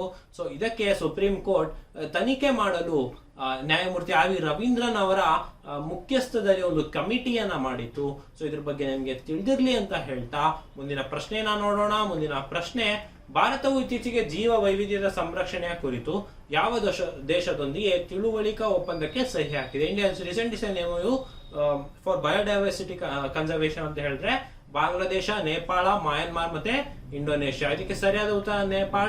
ನಿಮ್ಗೆ ಗೊತ್ತಿರ್ಬೋದು ಬಯೋಡೈವರ್ಸಿಟಿ ಏನಿದೆ, ಸೊ ಹವಾಮಾನ ಸಂರಕ್ಷಣೆ, ಬದಲಾವಣೆ ಮತ್ತೆ ಜೀವ ವೈವಿಧ್ಯ ಸಂರಕ್ಷಣೆ, ಅರಣ್ಯ ಮತ್ತೆ ವನ್ಯಜೀವಿ ಇವೆಲ್ಲ ಏನಿರುತ್ತೆ, ಸೊ ಇದನ್ನೆಲ್ಲ ಕಾಪಾಡಲು ನೇಪಾಳ ಜೊತೆ ನಮ್ಮ ಭಾರತ ಸರ್ಕಾರ MOU ಅಥವಾ ಮೆಮೊರಂಡಮ್ ಆಫ್ ಅಂಡರ್ಸ್ಟ್ಯಾಂಡಿಂಗ್ ಅನ್ನೋದೇನಿದೆ ಇದನ್ನ ಸಹಿ ಹಾಕಿದೆ. ಮುಂದಿನ ಪ್ರಶ್ನೆ ನೋಡೋದಾದ್ರೆ, ಉತ್ಪಾದನೆಗೆ ಸಂಬಂಧಿಸಿದ ವಲಯಗಳಲ್ಲಿ ಸ್ಟಾರ್ಟ್ಅಪ್ ಗಳಿಗೆ ವೇದಿಕೆಯನ್ನು ಒದಗಿಸಲು ಯಾವ ರಾಜ್ಯವು ಸ್ಟಾರ್ಟ್ಅಪ್ ಪಿಚ್ ಚಾಲೆಂಜ್ ಅನ್ನ ಪ್ರಾರಂಭಿಸಿದೆ? So which state launch startup pitch challenge to provide a platform for the startup in manufacturing related sectors ಅಂತ ಹೇಳ್ಬಿಟ್ಟು ಆಂಧ್ರ ಪ್ರದೇಶ, ತೆಲಂಗಾಣ, ಕರ್ನಾಟಕ, ಗುಜರಾತ್. ನಿಮ್ಗೆ ಈ ಸ್ಟಾರ್ಟ್ಅಪ್ ಪಿಚ್ ಚಾಲೆಂಜ್ ಅಂತ ಏನು ಅಂತ ಹೇಳಿದ್ರೆ, ಒಂದು ಸ್ಟಾರ್ಟ್ಅಪ್ ಕಂಪನಿ ಇರುತ್ತೆ ಅಂತ ಅನ್ಕೊಳ್ಳಿ. ಸೊ ಅದನ್ನ ಪಿಚ್ ಮಾಡ್ಬೇಕಾಗತ್ತೆ. ಸೊ ಪಿಚ್ ಮಾಡೋದು ಅನ್ನೋದು ಏನು ಅಂತ ಹೇಳಿದ್ರೆ, ಸೊ ಇದನ್ನ ಇನ್ವೆಸ್ಟರ್ಸ್ ಗಳು ಏನಿರ್ತಾರೆ, ಸೊ ಅವರ ಮುಂದೆ ತಮ್ಮ ಕಂಪನಿಯ ಬಗ್ಗೆ ಹೇಳಿ ತಮ್ಮ ಕಂಪನಿಯ ಒಂದಿಷ್ಟು ಪರ್ಸೆಂಟೇಜ್ ಶೇರ್ ಅನ್ನ ತಮ್ಮ ಇನ್ವೆಸ್ಟರ್ಸ್ ಗೆ ಕೊಡ್ತಾರೆ, ಅದು ಬಹುಕೋಟಿ ವೆಚ್ಚದಲ್ಲಿ. ಸೊ ಆವಾಗ ಇನ್ವೆಸ್ಟರ್ಸ್ ತಮ್ಮಲ್ಲಿರುವಂತಹ ಹಣವನ್ನ ಆ ಸ್ಟಾರ್ಟ್ಅಪ್ ನಲ್ಲಿ ಹಾಕಿದಾಗ ಆ ಸ್ಟಾರ್ಟ್ಅಪ್ ಅನ್ನ ಇನ್ನೂ ಉತ್ತಮ ಒಂದು ದೊಡ್ಡ ಕಂಪನಿಯಾಗಿ ಬೆಳೆಸಲು ಸಾಧ್ಯ ಆಗತ್ತೆ. ಸೊ ಹೀಗಾಗೇನೆ ಈ ತರ ಕಾರಣಕ್ಕಾಗೇನೆ ಈ ಸ್ಟಾರ್ಟ್ಅಪ್ ಪಿಚ್ ಚಾಲೆಂಜ್ ಅನ್ನೋದನ್ನ ಸ್ಟಾರ್ಟ್ ಮಾಡಿದ್ದಾರೆ. ಸೊ ಇದಕ್ಕೆ ಯಾವ ರಾಜ್ಯದಲ್ಲಿ ಈ ರೀತಿಯಾದ ಸ್ಟಾರ್ಟ್ ಮಾಡಿದ್ದಾರೆ ಅಂತ ಹೇಳ್ಬಿಟ್ಟು ಪ್ರಶ್ನೆ. ಇದಕ್ಕೆ ಸರಿಯಾದ ಉತ್ತರ ಬಂದು ಆಪ್ಷನ್ ಸಿ, ಕರ್ನಾಟಕ. ನಿಮ್ಗೆ ಗೊತ್ತಿರ್ಬೋದು, ಏಷ್ಯಾ ಪೆಸಿಫಿಕ್ ರೀಜನ್ ಅಲ್ಲಿ ನಮ್ಮ ಬೆಂಗಳೂರು ಒಂದು 2ನೇ ಅಗ್ರಗಣ್ಯ ಟೆಕ್ ಹಬ್ ಆಗಿ ಬೆಳೆದಿದೆ. ಸೊ ಹಾಗಾಗಿ ನಮ್ಮಲ್ಲಿ ಸ್ಟಾರ್ಟ್ಅಪ್ ಪಿಚ್ ಚಾಲೆಂಜ್ ಆಗ್ತಾ ಇದೆ ಅಂತ ಹೇಳ್ಬಿಟ್ಟು ನಿಮ್ಗೆ ತಿಳಿದಿರ್ಲಿ. ಇನ್ನು ಮುಂದಿನ ಪ್ರಶ್ನೆ ನೋಡೋದಾದ್ರೆ, ಯಾವ ಭಾರತೀಯ ರಾಜ್ಯ ಮಹಿಳೆಯರ ಸಾಮಾಜಿಕ ಮತ್ತು ಆರ್ಥಿಕ ಅಭಿವೃದ್ಧಿಗಾಗಿ ಮಹಿಳಾ ನಿಧಿ ಎಂಬ ಸಾಲ ಯೋಜನೆಯನ್ನ ಪ್ರಾರಂಭಿಸಿತು? Which Indian state launch the Mahila Nidhi loan scheme for the social and economic development of woman through loans ಅಂತ ಹೇಳ್ಬಿಟ್ಟು, ಏನು ಈ ಮಹಿಳೆಯರ ಅಭಿವೃದ್ಧಿಗಾಗಿ ಅಂತ ಹೇಳ್ಬಿಟ್ಟು ಒಂದು ಮಹಿಳಾ ನಿಧಿ ಅಂತ ಹೇಳ್ಬಿಟ್ಟು ಒಂದು ಲೋನ್ ಅನ್ನ ನೀಡ್ತಾ ಇದ್ದಾರೆ. ಸೊ ಇದು ಯಾವ ರಾಜ್ಯದಿಂದ ಮಾಡ್ತಾ ಇದ್ದಾರೆ ಅಂತ ಹೇಳ್ಬಿಟ್ಟು, ಸೊ ತೆಲಂಗಾಣ, ರಾಜಸ್ಥಾನ್, ಗುಜರಾತ್ ಮತ್ತೆ ಕೇರಳ ಇದೆ. ಸೊ ಇದಕ್ಕೆ ಸರಿಯಾದ ಉತ್ತರ ನೋಡೋಣ. ಇದಕ್ಕೆ ಸರಿಯಾದ ಉತ್ತರ ಆಪ್ಷನ್ ಬಿ, ರಾಜಸ್ಥಾನ ಆಗಿದೆ. ಸೊ ಅಲ್ಲಿನ ಮುಖ್ಯಮಂತ್ರಿ ಆದಂತಹ ಅಶೋಕ್ ಗೆಹ್ಲೋಟ್ ಅವರು ಸಾಲದ ಮೂಲಕ ಮಹಿಳೆಯ ಆರ್ಥಿಕ ಮತ್ತು ಸಾಮಾಜಿಕ ಅಭಿವೃದ್ಧಿಗೆ ಸಾಲ ನೀಡುವ ಯೋಜನೆಯಡಿ ಮಹಿಳಾ ನಿಧಿಯನ್ನ ಪ್ರಾರಂಭಿಸಿದ್ದಾರೆ. ಸೊ ಇದು ಮಹಿಳಾ ಸಮಾನತೆ ಒಂದು ದಿನದಲ್ಲಿ ಈ ರೀತಿಯ ಒಂದು ಯೋಜನೆಯನ್ನ ಸ್ಟಾರ್ಟ್ ಮಾಡಿದ್ದಾರೆ. ಇದು 2022-23 ಬಜೆಟ್ ನಲ್ಲಿ ಗ್ರಾಮೀಣ ಜೀವನೋಪಾಯ ಅಭಿವೃದ್ಧಿ ಮಂಡಳಿಯ ಮೂಲಕ ಈ ಮಹಿಳಾ ನಿಧಿಯನ್ನ ಸ್ಥಾಪಿಸಲಾಗಿದೆ. ಸೊ ಇದ್ರ ಬಗ್ಗೆ ನಿಮ್ಗೆ ತಿಳಿದಿರ್ಲಿ, ಯಾವ ರಾಜ್ಯದಲ್ಲಿ ಅಂದ್ರೆ ರಾಜಸ್ಥಾನ ಅಂತ ಹೇಳ್ಬಿಟ್ಟು. ಇನ್ನು ಹೆಚ್ಚಿನ ಮಾಹಿತಿಗಾಗಿ ನೀವು ಸ್ಪರ್ಧಾ ಅಶ್ವಮೇಧ ಮಾಸಪತ್ರಿಕೆಯನ್ನ ನೀವು ಡೌನ್ಲೋಡ್ ಮಾಡ್ಕೋಬೇಕಾಗತ್ತೆ. ಲಿಂಕ್ ಅನ್ನ ನಿಮ್ಗೆ ವಿಡಿಯೋ ಕೆಳಗೆ ನೀಡಿರ್ತೇವೆ. ಮುಂದಿನ ಪ್ರಶ್ನೆಯನ್ನ ನೋಡೋಣ. ರಾಷ್ಟ್ರೀಯ ಪೋಷಣ್ ಮಾ ಪ್ರತಿ ವರ್ಷ ಯಾವ ತಿಂಗಳು ಆಚರಿಸಲಾಗುತ್ತದೆ? ರಾಷ್ಟ್ರೀಯ ಪೋಷಣ್ ಮಾ is observed every year during which month ಅಂತ ಹೇಳ್ಬಿಟ್ಟು. ಸೊ ಇದಕ್ಕೆ ಆಪ್ಷನ್ಸ್ ನೋಡೋಣ. ಅಕ್ಟೋಬರ್, ಸೆಪ್ಟೆಂಬರ್, ಆಗಸ್ಟ್ ಮತ್ತು ಡಿಸೆಂಬರ್. ಸೊ ಇದಕ್ಕೆ ಸರಿಯಾದ ಉತ್ತರ ನಿಮಗೆ ತಿಳಿದಿದ್ರಲ್ಲಿ ನೀವು ಕಮೆಂಟ್ ಸೆಕ್ಷನ್ ಅಲ್ಲಿ ತಿಳಿಸಬಹುದು. ಇದಕ್ಕೆ ಸರಿಯಾದ ಉತ್ತರ ಯಾವುದು ಅಂತ ಹೇಳಿದ್ರೆ ಆಪ್ಷನ್ ಬಿ, ಸೆಪ್ಟೆಂಬರ್ ಆಗಿರುತ್ತೆ. ನೋಡಿ, ಭಾರತವು ಪ್ರತಿ ವರ್ಷ ಸೆಪ್ಟೆಂಬರ್ 1ರಿಂದ ಸೆಪ್ಟೆಂಬರ್ 7ರವರೆಗೆ ಪೌಷ್ಟಿಕಾಂಶ ಆಹಾರವನ್ನು ಸೇವಿಸುವ ಮಹತ್ವದ ಜಾಗೃತಿಯನ್ನು ಮೂಡಿಸಲು ರಾಷ್ಟ್ರೀಯ ಪೌಷ್ಟಿಕಾಂಶ ದಿನ ಅಥವಾ ಪೌಷ್ಟಿಕಾಂಶ ವಾರ ಅಂತ ಏನ್ ಕರಿತೀವಿ, ಸೊ ಅದನ್ನ ಮಾಡಲಾಗುತ್ತೆ. ಇದು ಮಹಿಳಾ ಮತ್ತು ಮಕ್ಕಳ ಅಭಿವೃದ್ಧಿ ಸಚಿವಾಲಯ ಏನಿದೆ, ಸೊ ಅವರು 5ನೇ ರಾಷ್ಟ್ರೀಯ ಪೋಷಣ್ ಮಾ 2022 ಅನ್ನ ರಾಷ್ಟ್ರಾದ್ಯಂತ 1ರಿಂದ 30 ಸೆಪ್ಟೆಂಬರ್ ವರೆಗೆ ಇದನ್ನ ಆಚರಿಸಿತ್ತು. ಸೊ ಈ ವರ್ಷದ ಉದ್ದೇಶ ಏನಿತ್ತು ಅಂತ ಹೇಳಿದ್ರೆ ಮಹಿಳಾ ಅವ್ರ ಸ್ವಾಸ್ಥ್ಯ ಬಚ್ಚಾ ಅವ್ರ ಶಿಕ್ಷಾ ಅಂತ ಹೇಳ್ಬಿಟ್ಟು ಈ ವರ್ಷದ ಒಂದು ಧ್ಯೇಯ ವಾಕ್ಯ ಇತ್ತು. ಇದ್ರ ಬಗ್ಗೆ ತಿಳಿದಿರ್ಲಿ. ಈ ರೀತಿಯಾದ ನಾನು ಹೇಳಿದೆ ಪ್ರಮುಖವಾದ ದಿನಗಳು ಮತ್ತೆ ಅದರ ವಿಶೇಷತೆಗಳ ಬಗ್ಗೆ ನಿಮಗೆ ಪರೀಕ್ಷೆಯಲ್ಲಿ ಬರುತ್ತೆ. ಸೊ ಇದ್ರ ಬಗ್ಗೆ ತಿಳಿದಿರ್ಲಿ ಅಂತ ಹೇಳ್ತಾ ಮುಂದಿನ ಪ್ರಶ್ನೆಯನ್ನ ನೋಡೋಣ.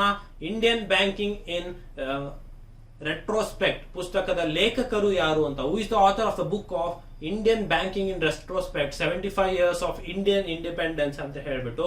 ಸೊ ಈ ಪುಸ್ತಕವನ್ನ ಬರೆದವರು ಯಾರು ಅಂತ ಹೇಳ್ಬಿಟ್ಟು option A KV Kamath, B Urjit Patel, C Ashutosh Raravikar, D Arundhati Bhattacharya. So ಇದಕ್ಕೆ ಸರಿಯಾದ ಉತ್ತರ ಬಂದು ಅಶುತೋಷ್ ರಾರಾವಿಕರ್ ಅನ್ನೋರು ಆಗಿರ್ತಾರೆ. ಸೊ ಇವರು RBI ನ DEPR ನಲ್ಲಿ ನಿರ್ದೇಶಕ ಆಗಿರುವಂತಹ ಡಾಕ್ಟರ್ ಅಶುತೋಷ್ ಅವರು ಇಂಡಿಯನ್ ಬ್ಯಾಂಕಿಂಗ್ ಮೇಲೆ ಒಂದು ರೆಟ್ರೋಸ್ಪೆಕ್ಟ್, ಒಂದು 75 ವರ್ಷ ಇಂಡಿಪೆಂಡೆನ್ಸ್ ಅದರಲ್ಲಿ ನಮ್ಮ ಬ್ಯಾಂಕಿಂಗ್ ವಲಯ ಹೇಗೆ ಬೆಳವಣಿಗೆ ಆಗಿದೆ, ಸೊ ಅದರಲ್ಲಿ ಆದಂತಹ ಆ ಕ್ಷೇತ್ರದಲ್ಲಿ ಆದಂತಹ ಹಲವು ಇಂಪಾರ್ಟೆಂಟ್ ಘಟನೆಗಳನ್ನ, ಸೊ 2090ರ ದಶಕದಲ್ಲಿ ಹೇಗಿತ್ತು, 2008ರಲ್ಲಿ ಜಾಗತಿಕ ಹಿಂಜರಿಕೆ ಏನಾಯ್ತು, ಮತ್ತೆ 13-14 ವರ್ಷದ ಸಂದರ್ಭದಲ್ಲಿ ಆದಂತಹ ಬಿಕ್ಕಟ್ಟನ್ನ ವಿವರಿಸುತ್ತಾ ಈ ಬುಕ್ ಅನ್ನ ಬರೆದಿದ್ದಾರೆ. ನಾನು ನಿಮಗೆ ಆಗ್ಲೇ ಹೇಳಿದೆ ಬುಕ್ ಮತ್ತೆ ಆಥರ್ ಸರಿ ರೀತಿಯಲ್ಲಿ ಒಂದಾನ ಪ್ರಶ್ನೆ ಬಂದೇ ಬರುತ್ತೆ. ಸೊ ಇದ್ರ ಬಗ್ಗೆ ನಿಮ್ಗೆ ತಿಳಿದಿರ್ಲಿ, ಇದು ಸುದ್ದಿಯಲ್ಲಿ ಇದೆ, ಇದ್ರ ಬಗ್ಗೆ ಮಾಹಿತಿ ಇರ್ಲಿ ಅಂತ ಹೇಳ್ತಾ ಮುಂದಿನ ಪ್ರಶ್ನೆಯನ್ನ ನೋಡೋಣ. ಪ್ರಧಾನ ಮಂತ್ರಿ ಕಿಸಾನ್ ಸಮ್ಮಾನ್ ನಿಧಿ PM ಕಿಸಾನ್ ಯೋಜನೆಯನ್ನು ಯಾವ ವರ್ಷದಲ್ಲಿ ಪ್ರಾರಂಭಿಸಲಾಯಿತು? The Pradhan Mantri Kisan Samman Nidhi scheme was launched in which year ಅಂತ ಹೇಳ್ಬಿಟ್ಟು ನಾನು ನಿಮಗೆ ಹೇಳಿದೆ. ಹಲವಾರು ಸೆಂಟ್ರಲ್ ಗೌರ್ಮೆಂಟ್ ಹಾಗೂ ಸ್ಟೇಟ್ ಗೌರ್ಮೆಂಟ್ ಯೋಜನೆಗಳಿರುತ್ತೆ. ಸೊ ಅದನ್ನ ಯಾವಾಗ ಸ್ಟಾರ್ಟ್ ಮಾಡಲಾಯಿತು ಮತ್ತೆ ಯಾವ ಕ್ಷೇತ್ರಕ್ಕೆ ಸಂಬಂಧಿಸಿದೆ ಇದೆಲ್ಲ ನಿಮ್ಗೆ ತಿಳಿದಿರ್ಬೇಕಾಗತ್ತೆ. ಆಪ್ಷನ್ಸ್ ಅನ್ನ ನೋಡೋಣ. 2018, 19, 20 ಮತ್ತೆ 21 ಆಗಿರತ್ತೆ. ಇನ್ನು ಇದಕ್ಕೆ ಸರಿಯಾದ ಉತ್ತರ 2019 ಆಗಿರುತ್ತೆ. ಸೊ 2019ರಲ್ಲಿ ರೈತರ ಕುಟುಂಬಗಳಿಗೆ ಒಂದು ಆದಾಯ ಬೆಂಬಲವನ್ನ ನೀಡಲು ಪ್ರಧಾನಮಂತ್ರಿ ಕಿಸಾನ್ ಸಮ್ಮಾನ್ ನಿಧಿ ಅಥವಾ ಕಿಸಾನ್ ಸಮ್ಮಾನ್ ಯೋಜನೆಯನ್ನ ಮಾಡಲಾಯಿತು. ಸೊ ಇದರಲ್ಲಿ ಪ್ರತಿ 6,000 ರೂಗಳನ್ನ 3 ಸಮಾನ ಕಂತಿನಲ್ಲಿ ಅಂದ್ರೆ 2,000 ರೂಪಾಯಿ ಕಂತಿನಲ್ಲಿ ರೈತರ ನೇರ ಬ್ಯಾಂಕ್ ಅಕೌಂಟಿಗೆ ವರ್ಗಾಯಿಸಲಾಗತ್ತೆ. ಸೊ ಇದರಿಂದ 1.8 ಲಕ್ಷ ಕೋಟಿ ರೂಪಾಯಿಗಳನ್ನ ನೇರವಾಗಿ ವರ್ಗಾಯಿಸಲಾಗಿದೆ ಅಂತ ಹೇಳ್ಬಿಟ್ಟಿದೆ. ಸೊ ಜೊತೆಗೆ ಕರ್ನಾಟಕ ಸರ್ಕಾರ 4,000 ರೂಗಳನ್ನ 2 ಸಮಾನ ಕಂತುಗಳಲ್ಲಿ ನೇರವಾಗಿ ರೈತರ ಖಾತೆಗೆ ಜಮಾ ಮಾಡಲಾಗಿದೆ ಅಂತ ಹೇಳ್ಬಿಟ್ಟು ಇದೆ. ಸೊ ಇದು ಯಾವ ವರ್ಷ ಸ್ಟಾರ್ಟ್ ಆಗಿದ್ದು ಅನ್ನೋದಾದ್ರೆ 2019ರಲ್ಲಿ ಈ ಯೋಜನೆ ಶುರುವಾಗಿತ್ತು. ಸೊ ಇದ್ರ ಬಗ್ಗೆ ತಿಳಿದಿರ್ಲಿ. ಹೆಚ್ಚಿನ ಮಾಹಿತಿಗಾಗಿ ಸ್ಪರ್ಧಾ ಅಶ್ವಮೇಧ ಮಾಸ ಪತ್ರಿಕೆನ ನೀವು ಡೌನ್ಲೋಡ್ ಮಾಡ್ಕೊಳ್ಳಿ, ಲಿಂಕ್ ಅನ್ನ ನೀಡಲಾಗಿದೆ. ಇನ್ನು ಯಾವ ರಾಜ್ಯವು ರಾಜೀವ್ ಗಾಂಧಿ ಗ್ರಾಮೀಣ ಒಲಿಂಪಿಕ್ ಗೇಮ್ಸ್ ಅನ್ನ ಉದ್ಘಾಟಿಸಿತು? So in which Indian state inaugurated the Rajiv Gandhi rural Olympic games ಅಂತ ಹೇಳ್ಬಿಟ್ಟು ರಾಜಸ್ಥಾನ್, ದೆಹಲಿ, ಗುಜರಾತ್, ಅಸ್ಸಾಂ. ನೋಡಿ ನಿಮ್ಗೆ ಒಲಿಂಪಿಕ್ ಗೇಮ್ಸ್ ಬಗ್ಗೆ ಗೊತ್ತಿರುತ್ತೆ, ಬಟ್ ಇದು ರೂರಲ್ ಒಲಿಂಪಿಕ್ಸ್ ಗೇಮ್. ಇದಕ್ಕೆ ರಾಜೀವ್ ಗಾಂಧಿ ಅವರ ಹೆಸರನ್ನ ಇಟ್ಟಿದ್ದಾರೆ. So Rajiv Gandhi rural Olympics game ಎಲ್ಲಿ ಸ್ಟಾರ್ಟ್ ಆಗಿದೆ ಅಂತ ಹೇಳ್ಬಿಟ್ಟು ಇದಕ್ಕೆ ಸರಿಯಾದ ಉತ್ತರ ಆಪ್ಷನ್ ಎ ರಾಜಸ್ಥಾನ ಆಗಿರುತ್ತೆ. ಇದು ನೋಡಿ, ರಾಜೀವ್ ಗಾಂಧಿ ಗ್ರಾಮೀಣ ಒಲಿಂಪಿಕ್ಸ್ ರಾಜಸ್ಥಾನದಲ್ಲಿ ಪ್ರಾರಂಭ ಆಯಿತು. ಈ ಕೂಟದಲ್ಲಿ 27 ಲಕ್ಷ ಅಧಿಕ ಆಟಗಾರರು ಭಾಗವಹಿಸಲಿದ್ದಾರೆ ಅಂತ ಹೇಳ್ಬಿಟ್ಟು ಹೇಳಲಾಗ್ತಾ ಇದೆ. ಸೊ ಅಲ್ಲದೆ ಆಟಗಾರರಿಗೆ 2% ಮೀಸಲಾತಿಯನ್ನ ಹುದ್ದೆಗಳಲ್ಲಿ, ಸರ್ಕಾರಿ ಹುದ್ದೆಗಳಲ್ಲಿ ಕಲ್ಪಿಸಲಾಗಿದೆ ಅಂತ ಹೇಳ್ಬಿಟ್ಟು. ಸೊ ಈ ಗ್ರಾಮೀಣ ಒಲಿಂಪಿಕ್ಸ್ ನಲ್ಲಿ ಗೆದ್ದವರಿಗೆ ರಾಜ್ಯದ ಪಂಚಾಯತ್ ಕೆಡರ್ ನಲ್ಲಿ ಇರುವಂತಹ ಖಾಲಿ ಹುದ್ದೆಗಳನ್ನ ನೀಡಲಾಗುವುದು. ಸೊ ರಾಜಸ್ಥಾನ ಮುಖ್ಯಮಂತ್ರಿ ಅಶೋಕ್ ಗೆಹ್ಲೋಟ್ ಇದರ ಬಗ್ಗೆ ತಿಳಿಸ್ತಾರೆ. So rural Olympics, Rajiv Gandhi rural Olympics ಆಟದ ಬಗ್ಗೆ ನಿಮ್ಗೆ ಗಮನವಿರಲಿ ಅಂತ ಹೇಳ್ತಾ ಮುಂದಿನ ಪ್ರಶ್ನೆನ ನೋಡೋಣ. ಮುಂದಿನ ಪ್ರಶ್ನೆ, ಯಾವ ನಗರವು ಜೀವ ವೈವಿಧ್ಯವನ್ನು ಉಳಿಸಲು UN ಅಧಿವೇಶನವನ್ನ ಆಯೋಜಿಸಿದೆ? Which city hosted the UN session to save biodiversity ಅಂತ ಹೇಳ್ಬಿಟ್ಟು. ಸೊ ಆಯ್ಕೆಗಳನ್ನ ನೋಡೋಣ. ನವದೆಹಲಿ, ನ್ಯೂಯಾರ್ಕ್, USA, ನೇಪಾಳ. ಸೊ ಇದಕ್ಕೆ ಸರಿಯಾದ ಉತ್ತರ ಬಂದು ಆಪ್ಷನ್ ಬಿ ನ್ಯೂಯಾರ್ಕ್ ಆಗಿರುತ್ತೆ. ಇನ್ನು ಜೀವ ವೈವಿಧ್ಯತೆಯನ್ನು ಉಳಿಸಲು UN ವಿಶ್ವಸಂಸ್ಥೆಗಳು ಅಧಿವೇಶನ ನ್ಯೂಯಾರ್ಕ್ ನಲ್ಲಿ ಪ್ರಧಾನ ಕಚೇರಿಯಲ್ಲಿ ನಡೆಯುತ್ತೆ. ಸೊ ಈ ಬಯೋಡೈವರ್ಸಿಟಿ ಏನಿದೆ ಸೊ ಅದನ್ನು ಉಳಿಸಲು ನ್ಯೂಯಾರ್ಕ್ ನಲ್ಲಿ ಒಂದು ಅಧಿವೇಶನ ಅಥವಾ ಸೆಷನ್ ಅನ್ನ ಮಾಡಲಾಗಿದೆ. ಸೊ ಇದ್ರ ಬಗ್ಗೆ ನಿಮ್ಗೆ ತಿಳಿದಿರ್ಲಿ, ಇದು ಒಂದು ವರ್ಲ್ಡ್ ನ್ಯೂಸ್ ಅಥವಾ ಇಂಟರ್ನ್ಯಾಷನಲ್ ನ್ಯೂಸ್ ಅಂತ ಹೇಳ್ಬಿಟ್ಟು ಕರ್ಸ್ಕೊಳತ್ತೆ. ಇದ್ರ ಬಗ್ಗೆ ಮಾಹಿತಿ ಇರಲಿ. ಮುಂದಿನ ಪ್ರಶ್ನೆನ ನೋಡೋಣ. ಮುಂದಿನ ಪ್ರಶ್ನೆ, 100 ವರ್ಷಗಳ ಅಂತರದ ನಂತರ ಯಾವ ರಾಜ್ಯ ತನ್ನ 2ನೇ ರೈಲು ನಿಲ್ದಾಣವನ್ನ ಪಡೆದುಕೊಂಡಿದೆ? Which state got it's second railway station after a gap of 100 years? ನೋಡಿ, ಈ ಪ್ರಶ್ನೆ ಏನಿದೆ ಅಂತ ಹೇಳಿದ್ರೆ, ಒಂದು ರಾಜ್ಯ ಇದೆ, ಸೊ ಅಲ್ಲಿ ಒಂದು ರೈಲ್ವೆ ಸ್ಟೇಷನ್ ಇತ್ತು. ಸೊ 100 ವರ್ಷಗಳ ನಂತರ ಅಲ್ಲಿ 2ನೇ ರೈಲ್ವೆ ಸ್ಟೇಷನ್ ಸ್ಥಾಪನೆ ಆಗ್ತದೆ. ಸೊ ಅದು ಯಾವ ರಾಜ್ಯ ಅಂತ ಕೇಳಲಾಗ್ತದೆ. Option A Assam, B Manipur, C Tripura, D Nagaland. ನಿಮಗೆ ಉತ್ತರ ತಿಳಿದಿದ್ದಲ್ಲಿ ನೀವು ಕಮೆಂಟ್ ಸೆಕ್ಷನ್ ಅಲ್ಲಿ ಉತ್ತರವನ್ನ ತಿಳಿಸಬಹುದು. ಇದಕ್ಕೆ ಸರಿಯಾದ ಉತ್ತರ ಯಾವ್ದಾಗಿರುತ್ತೆ ಅಂತ ಹೇಳಿದ್ರೆ ಆಪ್ಷನ್ ಡಿ ನಾಗಾಲ್ಯಾಂಡ್ ಆಗಿರುತ್ತೆ. ಸೊ ನಾಗಾಲ್ಯಾಂಡ್ ಅಲ್ಲಿ 100 ವರ್ಷಗಳ ನಂತರದಲ್ಲಿ ಇನ್ನೊಂದು ರೈಲ್ವೆ ಸ್ಟೇಷನ್ ಅನ್ನ ಪಡ್ಕೊಂಡಿದೆ. ಸೊ ಶುಕೋದಿ ರೈಲು ನಿಲ್ದಾಣದಿಂದ ಧೋನಿ ಪೋಲೋ ಎಕ್ಸ್ಪ್ರೆಸ್ಗೆ ರಾಜ್ಯದ ಮುಖ್ಯಮಂತ್ರಿ ಆದಂತಹ ನೆಫಿಯಾ ರಿಯಾ ಅವರು ಇದನ್ನ ಚಾಲನೆ ನೀಡಿದ್ದಾರೆ. ಸೊ ಅಸ್ಸಾಂನ ಗುವಾಹಟಿ ಮತ್ತೆ ಅರುಣಾಚಲ ಪ್ರದೇಶ ನಹರ್ ನಡುವೆ ಪ್ರತಿದಿನ ಸಂಚಾರ ಆಗ್ತಾ ಇತ್ತು. ಸೊ ಇದರ ಮೊದಲ ರೈಲ್ವೆ ನಿಲ್ದಾಣ 1903 ದಿಮಾಪುರ್ ನಲ್ಲಿ ಸ್ಥಾಪಿಸಲಾಗಿತ್ತು. ಸೊ ಇದ್ರ ಬಗ್ಗೆ ನಿಮಗೆ ತಿಳಿರ್ಲಿ ಅಂತ ಹೇಳ್ತಾ ಮುಂದಿನ ಪ್ರಶ್ನೆನ ನೋಡೋಣ. ಮುಂದಿನ ಪ್ರಶ್ನೆ, ಯಾವ ರಾಜ್ಯವು ಏರೋಸ್ಪೇಸ್ ಮತ್ತು ಡಿಫೆನ್ಸ್ ಪಾಲಿಸಿ 2022 ಮತ್ತೆ 2027 ಅನ್ನ ಪ್ರಾರಂಭಿಸಿತು? Which state launched a dedicated aerospace and defence policy 22 to 27 ಅಂತ ಹೇಳ್ಬಿಟ್ಟು.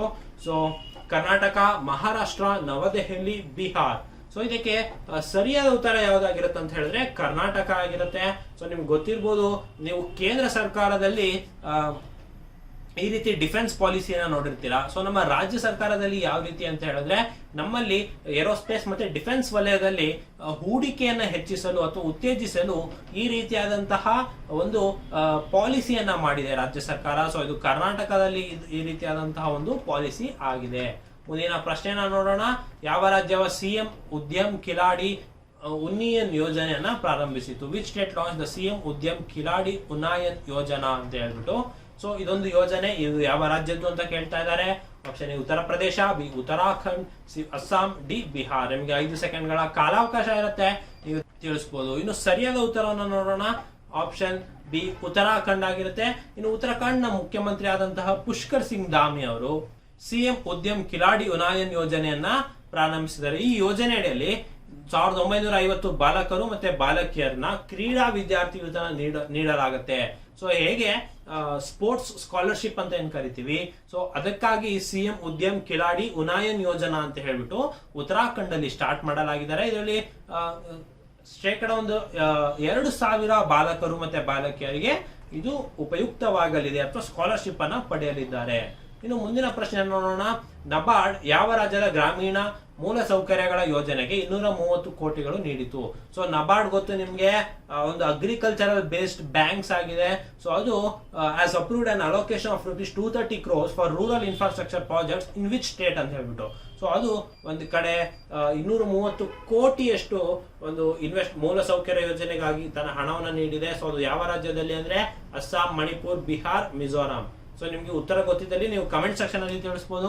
ಇದಕ್ಕೆ ಸರಿಯಾದ ಉತ್ತರ ಬಂದು ಆಪ್ಷನ್ ಡಿ ಮಿಜೋರಾಂ ಆಗಿದೆ. ಸೊ ನೋಡಿ, August 29 national bank for agriculture and rural development, NABARD ಅಂತ ಏನ್ ಕರಿತೇವೆ, ಸೊ ಅವರು ಗ್ರಾಮೀಣ ಮೂಲ ಸೌಕರ್ಯಕ್ಕೆ ಅಥವಾ ರೂರಲ್ ಇನ್ಫ್ರಾಸ್ಟ್ರಕ್ಚರ್ ಡೆವಲಪ್ಮೆಂಟ್ಗೆ 230 ಕೋಟಿ ಅನುದಾನವನ್ನ ಮಿಜೋರಾಂಗೆ ನೀಡಿದೆ.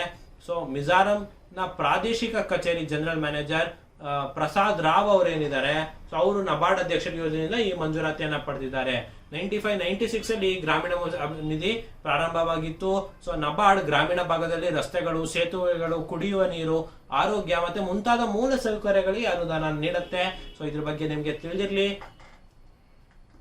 ಇನ್ನು ನಬಾರ್ಡ್ ಸ್ಥಾಪನೆಯಾಗಿದ್ದು 1982. ಅದರ ಪ್ರಧಾನ ಕಚೇರಿ ಮುಂಬೈಲಿದೆ. ಇದರ ಹಂಗಾಮಿ ಅಧ್ಯಕ್ಷರು ಸುಚೀಂದ್ರ ಮಿಶ್ರಾ. ಸೊ ಈ ರೀತಿ ನೋಡಿ, ನಬಾರ್ಡ್ ಮೇಲೆ ಇದ್ದಂತೂ ಪ್ರಚಲಿತ ಘಟನೆ ಪ್ರಶ್ನೆ.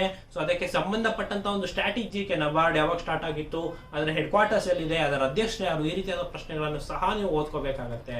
ಮುಂದಿನ ಪ್ರಶ್ನೆನ ನೋಡೋಣ. ಸುದ್ದಿಯಲ್ಲಿರುವ ದುಗರ್ ಜಲವಿದ್ಯುತ್ ಯೋಜನೆಯನ್ನು ಯಾವ ರಾಜ್ಯದಲ್ಲಿದೆ? So Dugar hydro electric project which was seen in news recently is located in which state ಅಂತ ಹೇಳ್ಬಿಟ್ಟು ಹಿಮಾಚಲ್ ಪ್ರದೇಶ, ಅಸ್ಸಾಂ, ಬಿಹಾರ್ ಮತ್ತೆ ಮಣಿಪುರ. ಸೊ ಇದು ಅಗೇನ್ ಇದು ಯಾಕೆ ಸುದ್ದಿಯಲ್ಲಿದೆ ಅಂತ ಹೇಳಿದ್ರೆ ಇದು ಪ್ರಚಲಿತ ಘಟನೆಯಲ್ಲಿ ಬಂದಿರುತ್ತೆ. ಸೊ ಹಾಗಾಗಿ ಈ ರೀತಿ ಎಲೆಕ್ಟ್ರಿಕ್ ಪ್ರಾಜೆಕ್ಟ್ಸ್ ಮೇಲೆ ಅಥವಾ ಎಲ್ಲೆಲ್ಲಿ ಏನೇನಿದೆ, ನ್ಯೂಕ್ಲಿಯರ್ ಪ್ರಾಜೆಕ್ಟ್ಸ್ ಇದೆ, ಎಲ್ಲೆಲ್ಲಿ ಥರ್ಮಲ್ ಪ್ರಾಜೆಕ್ಟ್ಸ್ ಇದೆ, ಸೊ ಯಾವ ಜಿಲ್ಲೆಯಲ್ಲಿ ಯಾವ್ದಿದೆ, ಯಾವಾಗ ಪ್ರಾರಂಭವಾಗಿತ್ತು, ಸೊ ಇದರ ಮಾಹಿತಿಯನ್ನ ನೀವು ತಿಳ್ಕೊಂಡಿರ್ಬೇಕಾಗತ್ತೆ. ಇದರ ಸರಿಯಾದ ಉತ್ತರ ಹಿಮಾಚಲ್ ಪ್ರದೇಶ. ನೋಡಿ, NHPC national hydro project cooperation ಏನಿದೆ, ಹೈಡ್ರೋ ಪವರ್ ಕೋಆಪರೇಷನ್ ಏನಿದೆ, ಸೊ ಅದು 500 ಮೆಗಾವ್ಯಾಟ್ ಸಾಮರ್ಥ್ಯದ ಒಂದು ಡುಗರ್ ಜಲವಿದ್ಯುತ್ ಯೋಜನೆಯನ್ನು ಅನುಷ್ಠಾನಕ್ಕೆ ಹಿಮಾಚಲ ಪ್ರದೇಶಕ್ಕೆ ಸರ್ಕಾರದೊಂದಿಗೆ ಸಹಿ ಹಾಕಿದೆ. ಈ ಯೋಜನೆ ಒಂದು ವರ್ಷದಲ್ಲಿ 1759.85 ಮಿಲಿಯನ್ ಯೂನಿಟ್ಗಳನ್ನು ಉತ್ಪಾದಿಸುವ ನಿರೀಕ್ಷೆ ಇದೆ. ಸೊ ಇದು ಚೇನಾಬ್ ನದಿಗೆ ನಿರ್ಮಿಸಲಾಗಿದೆ. ನೋಡಿ, ಯಾವುದೋ ಒಂದು ಹೈಡ್ರೋ ಪವರ್ ಪ್ಲಾಂಟ್ ನಿರ್ಮಿಸಬೇಕು ಅಂತ ಹೇಳಿದ್ರೆ ಅದಕ್ಕೆ ಒಂದು ರಿವರ್ ಇರಬೇಕು. ಸೊ ಆ ರಿವರ್ಗೆ ಒಂದು ಡ್ಯಾಮ್ ಅಥವಾ ಆಣೆಕಟ್ಟು ಇರಬೇಕು. ಸೊ ಆಣೆಕಟ್ಟಿಂದ ಪೆನ್ಸ್ಟಾಕ್ಸ್ ಸಹಾಯದಿಂದ ಒಂದು ಟರ್ಬೈನ್ ಅನ್ನ ತಿರುಗಿಸಿ ಸೊ ವಿದ್ಯುತ್ ಅನ್ನ ಉತ್ಪಾದನೆ ಮಾಡಬಹುದಾಗಿರುತ್ತೆ. ಸೊ ಈ ರೀತಿ ನಿಮ್ಗೆ ತಿಳಿದಿರ್ಲಿ ಅಂತ ಹೇಳ್ತಾ, ಸೊ ಯಾವ ದೇಶವು ಪ್ರಪಂಚದಲ್ಲಿ ಅತ್ಯಂತ ಕಡಿಮೆ ಫಲವತ್ತತೆ ದರದಲ್ಲಿ ತನ್ನದೇ ಆದ ದಾಖಲೆಯನ್ನ ಮುರಿದಿದೆ? Which country has broken its own record for the world's lowest fertility ಅಂತ ಹೇಳ್ಬಿಟ್ಟು. ಸೊ ಉತ್ತರ ಕೊರಿಯಾ, ದಕ್ಷಿಣ ಕೊರಿಯಾ, ಇರಾನ್ ಮತ್ತೆ ಇಟಲಿ. ನೋಡಿ, ಒಂದು ಫಲವತ್ತತೆಯ ಮೇಲೆ ತಮ್ಮದೇ ಆದಂತಹ ರೆಕಾರ್ಡ್ ಅನ್ನ ಅದೇ ದೇಶ ಮುರಿದಿದೆ. ಸೊ ಇದು ಲೋಯೆಸ್ಟ್ ಫರ್ಟಿಲಿಟಿ ಇದೆ. ಸೊ ಯಾವ ದೇಶ ಅಂತ ನಿಮಗೆ ಗೊತ್ತಿದ್ರೆ ಕಮೆಂಟ್ ಮಾಡಿ. ಇದಕ್ಕೆ ಸರಿಯಾದ ಉತ್ತರ ದಕ್ಷಿಣ ಕೊರಿಯಾ ಆಗಿರುತ್ತೆ. ನೋಡಿ, ಒಂದು ಬಿಡುಗಡೆ ಆದ ಒಂದು ಅಧಿಕೃತ ಅಂಕಿ ಅಂಶದ ಪ್ರಕಾರ ವಿಶ್ವದ ಅತ್ಯಂತ ಕಡಿಮೆ ಫಲವತ್ತತೆ ಹೊಂದಿರುವ ದರದಲ್ಲಿ ಯಾವ್ದಂತ ಹೇಳಿದ್ರೆ ದಕ್ಷಿಣ ಕೊರಿಯಾ ಆಗಿದೆ. ಸೊ ದಕ್ಷಿಣ ಕೊರಿಯಾ, ಸೌತ್ ಕೊರಿಯಾ ಬಗ್ಗೆ ನಿಮ್ಗೆ ತಿಳಿದಿರ್ಲಿ. ಸೊ ಇದು ಇದಕ್ಕಿಂತ ಮುಂಚೆ 2.1 ಫಲವತ್ತತೆ ದರ ಇತ್ತು. ಸೊ 0.81% ಕುಸಿದ್ ಬಿಟ್ಟು ಈಗ 0.03% ಕಡಿಮೆ ಆಗಿದೆ. ಸೊ ಈಗ 2.20 ಆಗಿದೆ. ಸೊ ಅದರ ಫಲವತ್ತತೆ, ಇದ್ರ ಬಗ್ಗೆ ನಿಮಗೆ ತಿಳಿದಿರ್ಲಿ. ಈಗ ಭಾರತದ ಫಲವತ್ತತೆ ದರ ಎಷ್ಟು ಅಂದ್ರೆ 2.20 ಇದೆ. ಸೊ ಇದು ಮೇಘಾಲಯ, ಬಿಹಾರ್, ಆಂಧ್ರ ಪ್ರದೇಶ, ದೆಹಲಿ ಈ ರೀತಿಯಾದಂತಹ ಕಡಿಮೆ ಫಲವತ್ತತೆ ದರವನ್ನ ಹೊಂದಿದೆ. ಸೊ ಇದ್ರ ಬಗ್ಗೆ ತಿಳಿದಿರ್ಲಿ. ಮುಂದಿನ ಪ್ರಶ್ನೆ, ಸುದ್ದಿಯಲ್ಲಿ ಕಂಡು ಬರುವ ಮ್ಯಾಡನ್ ಜೂಲಿಯನ್ ಆಸಿಲೇಷನ್ ಯಾವ ಕ್ಷೇತ್ರಕ್ಕೆ ಸಂಬಂಧಿಸಿದೆ? Madden Julian oscillation MJO which has been in the news is associated with which field ಅಂತ ಹೇಳ್ಬಿಟ್ಟು. ಸೊ ನೋಡಿ, ಮ್ಯಾಡನ್ ಜೂಲಿಯನ್ ಆಸಿಲೇಷನ್ ಅಂತ ಹೇಳ್ಬಿಟ್ಟು ಏನ್ ಕರಿತೀವಿ. ಸೊ ಇದು ಯಾವ ಫೀಲ್ಡ್ಗೆ ಅಥವಾ ಕ್ಷೇತ್ರಕ್ಕೆ ಸಂಬಂಧಿಸಿದೆ ಅಂತ ಹೇಳ್ಬಿಟ್ಟು ಹವಾಮಾನ ಶಾಸ್ತ್ರ, ಆರೋಗ್ಯ ಕ್ಷೇತ್ರ, ಕೃಷಿ ಮತ್ತೆ ಆರ್ಥಿಕತೆ. ಸೊ ಇದಕ್ಕೆ ಸರಿಯಾದ ಉತ್ತರ ಹವಾಮಾನ ಶಾಸ್ತ್ರ ಆಗಿರುತ್ತೆ. ನೋಡಿ, ಹವಾಮಾನದಲ್ಲಿ ಮ್ಯಾಡನ್ ಜೂಲಿಯನ್ ಆಸಿಲೇಷನ್ ಅಂತ ಹೇಳ್ಬಿಟ್ಟು ಒಂದು ಹೆಸರಿಸಲಾಗಿದೆ. ಸೊ ಇದು ಮಾಸಿಕ ಸಮಯದವರೆಗೆ ಉಷ್ಣವಲಯದ ಹವಾಮಾನದಲ್ಲಿ ಆಗುವಂತಹ ಏರಿಳಿತಗಳನ್ನ ಈ ರೀತಿ ಮ್ಯಾಡನ್ ಜೂಲಿಯನ್ ಆಸಿಲೇಷನ್ ಅಂತ ಕರೀತಾರೆ. ಸೊ ಇತ್ತೀಚೆಗೆ ಇದು ಬಂಗಾಳದ ಕೊಲ್ಲಿಯಲ್ಲಿ ಇದು ಆಗಿತ್ತು. ಅಸಾನಿ ಚಂಡಮಾರುತ ಭಾರತ ಪೂರ್ವ ಕರಾವಳಿಗೆ ಏನ್ ಬಂದಿತ್ತು, ಸೊ ಇದನ್ನ ಇದೇ ರೀತಿಯಾದಂತಹ ಒಂದು ಮ್ಯಾಡನ್ ಜೂಲಿಯನ್ ಆಸಿಲೇಷನ್ ಇಂದ ಉಂಟಾಗಿತ್ತು ಅಂತ ಹೇಳ್ಬಿಟ್ಟು ಹೇಳ್ತಾರೆ. ಸೊ ಈ ರೀತಿಯಾದಂತ ಒಂದು ಟೆಕ್ನಿಕಲ್ ಟರ್ಮ್ಸ್ ಏನಿರುತ್ತೆ, ಸೊ ಇದು ನಿಮ್ಗೆ ಪರೀಕ್ಷೆಯಲ್ಲಿ ಕೇಳುವ ಚಾನ್ಸಸ್ ಇರುತ್ತೆ. ಸೊ ಈ ಟರ್ಮಿನಾಲಜೀಸ್ ನ ನೀವು ಕಲ್ತ್ಕೋಬೇಕಾಗತ್ತೆ. ಯಾಕಂತಂದ್ರೆ ನೀವು ಅಸಾನಿ ಚಂಡಮಾರುತ ಬಗ್ಗೆ ಹಲವಾರು ಸುದ್ದಿಯನ್ನ ಕೇಳಿರ್ತೀರಾ. ಸೊ ಆ ಜಿಲ್ಲೆಗೆ ಇದಾಯ್ತು, ಇಷ್ಟು ಜನ ನಷ್ಟ ಆಯ್ತು ಅಂತ ಕೇಳಿರ್ತೀರಾ. ಬಟ್ ಇದೊಂದು ಟರ್ಮಿನಾಲಜಿ ಮ್ಯಾಡನ್ ಜೂಲಿಯನ್ ಆಸಿಲೇಷನ್ ಅನ್ನೋದು. ಸೊ ಇದ್ರ ಬಗ್ಗೆ ನಿಮ್ಗೆ ತಿಳಿದಿರ್ಲಿ ಅಂತ ಹೇಳ್ತಾ ಮುಂದಿನ ಪ್ರಶ್ನೆನ ನೋಡೋಣ. ಮುಂದಿನ ಪ್ರಶ್ನೆ, ಯಾವ ಗ್ರಹದಲ್ಲಿ ಹಸಿರು ವರ್ಣದ ಧ್ರುವ ಪ್ರಭೆ ಪತ್ತೆಯಾಗಿದೆ? Which of the following planet green colour Arora has been detected? ಮಂಗಳ ಗ್ರಹ, ಬುಧ ಗ್ರಹ, ಶನಿ ಗ್ರಹ, ಗುರು ಗ್ರಹ. ಇದಕ್ಕೆ ಸರಿಯಾದ ಉತ್ತರ ಯಾವ್ದಾಗಿರುತ್ತೆ ಅಂತ ಹೇಳಿದ್ರೆ ಆಪ್ಷನ್ ಎ ಮಂಗಳ ಗ್ರಹ ಆಗಿರುತ್ತೆ. ಇನ್ನು ಏನಂತ ಹೇಳಿದ್ರೆ ಮಾರ್ಸ್ ಮಿಷನ್ ಏನಿತ್ತು, ಸೊ ನಾಸಾದ ಮಾವೆನ್ ಗಗನ ನೌಕೆ ಮಂಗಳ ಆಕಾಶದಲ್ಲಿ ಪ್ರೋಟಾನ್ ಕಣಗಳಿಂದ ಹಸಿರು ವರ್ಣದ ಧ್ರುವ ಪ್ರಭೆಯನ್ನ ಪತ್ತೆ ಮಾಡಿದೆ, ಅಥವಾ ಅರೋರಾ ಅಂತ ನಾನು ನಿಮಗೆ ಕಳೆದ ಬಾರಿ ಹೇಳಿದ್ದೆ. ಸೊ ಒಂದು ಸೋಲಾರ್ ವಿಂಡ್ಸ್ ಮ್ಯಾಗ್ನೆಟೋಸ್ಪಿಯರ್ ಗೆ ತಾಕ್ದಾಗ ಕಲರ್ ರೂಪದಲ್ಲಿ ಪೋಲಾರ್ ರೀಜನ್ಸ್ ಅಲ್ಲಿ ಈ ರೀತಿ ಅರೋರಾ ಅನ್ನೋದನ್ನ ಧ್ರುವ ಪ್ರಭೆ ಅಂತ ಕರಿತೇವೆ. ಸೊ ಅದನ್ನ ಸೃಷ್ಟಿ ಮಾಡುತ್ತೆ. ಸೊ ಇದು ಮಂಗಳ ಗ್ರಹದಲ್ಲಿ ಇತ್ತೀಚೆಗೆ ಕಂಡು ಬಂದಿದೆ. ಇನ್ನು ಮುಂದಿನ ಪ್ರಶ್ನೆ ನೋಡೋಣ. ಮುಂದಿನ ಪ್ರಶ್ನೆ, ಪ್ರಪಂಚದ ಅತಿದೊಡ್ಡ ಆರ್ಥಿಕತೆ ಹೊಂದಿದ ರಾಷ್ಟ್ರ ಯಾವುದು? Which is the biggest economic country in the world? Option A China, B USA, C Bharat, D Japan. ಇದಕ್ಕೆ ಸರಿಯಾದ ಉತ್ತರ USA ಆಗಿದೆ. ಸೊ ಇದು ಪ್ರಪಂಚದ ಅತಿದೊಡ್ಡ ಆರ್ಥಿಕತೆ ಹೊಂದಿರುವಂತಹ ರಾಷ್ಟ್ರ ಅಂತ ಅನ್ಸ್ಕೊಂಡಿದೆ. ಸೊ ಬ್ರಿಟನ್ ದೇಶವು 6ನೇ ಸ್ಥಾನಕ್ಕೆ ಇಳಿದಿದೆ. ಇನ್ನು ಅಮೆರಿಕದ ಡಾಲರ್ಗಳನ್ನ ಆಧರಿಸಿ ಆರ್ಥಿಕತೆಯ ಲೆಕ್ಕಾಚಾರವನ್ನ. ಮುಂದಿನ ಪ್ರಶ್ನೆಯನ್ನ ನೋಡೋಣ. ಯಾವ ವರ್ಷದಲ್ಲಿ ಅಂತಾರಾಷ್ಟ್ರೀಯ ಸಿರಿಧಾನ್ಯಗಳ ವರ್ಷವನ್ನಾಗಿ ಆಚರಿಸಲಾಯಿತು? Which year is celebrated as the international year of millets ಅಂತ ಹೇಳ್ಬಿಟ್ಟು 2022, 23, 24, 25. ಸೊ ಇದಕ್ಕೆ ಸರಿಯಾದ ಉತ್ತರ 2023 ಆಗಿರುತ್ತೆ. ನೋಡಿ, ಕಲ್ಯಾಣ ಕರ್ನಾಟಕವನ್ನ ಸಿರಿಧಾನ್ಯಗಳ ಹಬ್ ಆಗಿ ಅಭಿವೃದ್ಧಿ ಪಡೆಯಲು ಸೊ ಸರ್ಕಾರ, ಕೇಂದ್ರ ಸರ್ಕಾರ ಒಂದೇ ಅಗತ್ಯ ನೆರವುಗಳನ್ನು ಒದಗಿಸಲು ಈ ರೀತಿ ನಿರ್ಮಲಾ ಸೀತಾರಾಮನ್ ಭರವಸೆ ನೀಡಿದ್ದಾರೆ. ಸೊ ಹಾಗಾಗಿ 2023 ಇಂಟರ್ನ್ಯಾಷನಲ್ ಇಯರ್ ಆಫ್ ಮಿಲೆಟ್ಸ್ ಮಾಡಬೇಕು ಅಂತ ಹೇಳ್ಬಿಟ್ಟು ಯೋಜನೆ ಮಾಡಲಾಗಿದೆ. ಇನ್ನು ಫಿಫಾ ಕೆಳಗಿನ ಯಾವ ಕ್ರೀಡೆಗೆ ಸಂಬಂಧಿಸಿದೆ? FIFA is related with which following game ಅಂತ ಹೇಳ್ಬಿಟ್ಟು ಫುಟ್ಬಾಲ್, ಕ್ರಿಕೆಟ್, ಟೆನ್ನಿಸ್, ಕಬಡ್ಡಿ. ನಾನು ನಿಮಗೆ ಆಗ್ಲೇ ಹೇಳಿದಾಗೆ ನೀವು ಸ್ಪೋರ್ಟ್ಸ್ ಕ್ಯಾಟಗರಿಯಲ್ಲಿ ಎಲ್ಲಾ ರೀತಿಯಾದಂತಹ ಒಂದು ಇಂಟರ್ನ್ಯಾಷನಲ್ ಟೂರ್ನಮೆಂಟ್ಸ್ ಮತ್ತೆ ಡೊಮೆಸ್ಟಿಕ್ ಟೂರ್ನಮೆಂಟ್ಸ್ ಬಗ್ಗೆ ನಿಮಗೆ ಮಾಹಿತಿ ಇರಬೇಕಾಗತ್ತೆ. ಮತ್ತೆ ಭಾರತೀಯ ಕ್ರೀಡಾಪಟುಗಳ ಬಗ್ಗೆ ಕೂಡ ಮಾಹಿತಿ ಇರಬೇಕಾಗತ್ತೆ. ಸೊ ಈ ಫಿಫಾ ಬಂದು ಫುಟ್ಬಾಲಿಗೆ ಸಂಬಂಧಪಡುತ್ತೆ. ಫಿಫಾ ಅಂದ್ರೆ ಫೆಡರೇಷನ್ ಇಂಟರ್ನ್ಯಾಷನಲ್ ಫುಟ್ಬಾಲ್ ಅಸೋಸಿಯೇಷನ್ ಅಂತ ಕರ್ಸ್ಕೊಳ್ಳುತ್ತೆ. ನೋಡಿ, ಇಂಡಿಯಾ ಯಾಕೆ ಫಿಫಾ ವರ್ಲ್ಡ್ ಕಪ್ ಅಲ್ಲಿ ಆಡೋದಿಲ್ಲ ಅಂತ ಹೇಳಿದ್ರೆ, ನೋಡಿ ನಮ್ಮಲ್ಲಿ ಕಾನ್ಫೆಡರೇಷನ್ಸ್ ಅಂತ ಇರುತ್ತೆ. ನಮ್ಮ ಏಷ್ಯಾ ಕಾನ್ಫೆಡರೇಷನ್ AFC ಅಂತ ಏನು ಏಷ್ಯನ್ ಫುಟ್ಬಾಲ್ ಕಾನ್ಫೆಡರೇಷನ್ ಏನಿದೆ, ಸೊ ಇದರಲ್ಲಿ ಭಾರತದ ರ್ಯಾಂಕ್ ಉತ್ತಮ ಆದಾಗ ಅಥವಾ ಈ AFC ಕಪ್ ಅಲ್ಲಿ ಭಾರತ ಗೆದ್ದಾಗ ಅವರು ಫಿಫಾ ವರ್ಲ್ಡ್ ಕಪ್ ಗೆ ಮಾನ್ಯತೆಯನ್ನ ಪಡಿತಾರೆ ಅಂತ ಹೇಳ್ತಾ ಮುಂದಿನ ಪ್ರಶ್ನೆನ ನೋಡೋಣ. ಮುಂದಿನ ಪ್ರಶ್ನೆ, ಯಾವ ಸಂಸ್ಥೆಯು ಗರ್ಭಕಂಠ ಕ್ಯಾನ್ಸರ್ ಲಸಿಕೆಯನ್ನ ಉತ್ಪಾದಿಸಿದೆ? Which institute produced vaccine for cervix cancer ಅಂತ ಹೇಳ್ಬಿಟ್ಟು. ನೋಡಿ, ಈ ಗರ್ಭಕಂಠ ಕ್ಯಾನ್ಸರ್ ಏನಿದೆ, ಸೊ ಇದಕ್ಕೆ ಒಂದು ಲಸಿಕೆಯನ್ನ ಯಾವ ಸಂಸ್ಥೆ ಅಭಿವೃದ್ಧಿ ಪಡಿಸಿದೆ ಅಂತ ಹೇಳ್ಬಿಟ್ಟು. ಸೊ ಇದಕ್ಕೆ ಆಪ್ಷನ್ಸ್ ನೋಡೋದಾದ್ರೆ serum institute of India, Bharat biotech limited, GlaxoSmithKline, Indian council of medical research. ಇದಕ್ಕೆ ಸರಿಯಾದ ಉತ್ತರ ಬಂದು serum institute of India, SII ಅಂತ ಹೇಳ್ಬಿಟ್ಟು ಕರೆಸ್ಕೊಳ್ಳುತ್ತೆ. ಇದು ದೇಶದಲ್ಲಿ ಮೊದಲ ಬಾರಿಗೆ ಗರ್ಭಕಂಠದ ಕ್ಯಾನ್ಸರ್ ವಿರುದ್ಧ ಭಾರತವು ತನ್ನ ಮೊದಲ ಲಸಿಕೆಯನ್ನ ಸೆಪ್ಟೆಂಬರ್ 1ನೇ ತಾರೀಕು ಪಡೆಯಲಿದೆ. ಸೊ ಇದಕ್ಕೆ ಕ್ವಾಡವೆಲೆಚಿಡ್ ಹ್ಯೂಮನ್ ಪ್ಯಾಪಿಲೋಮಾ ವೈರಸ್ ಲಸಿಕೆ HPV ಲಸಿಕೆ ಅಂತ ಕರ್ಸ್ಕೊಳತ್ತೆ.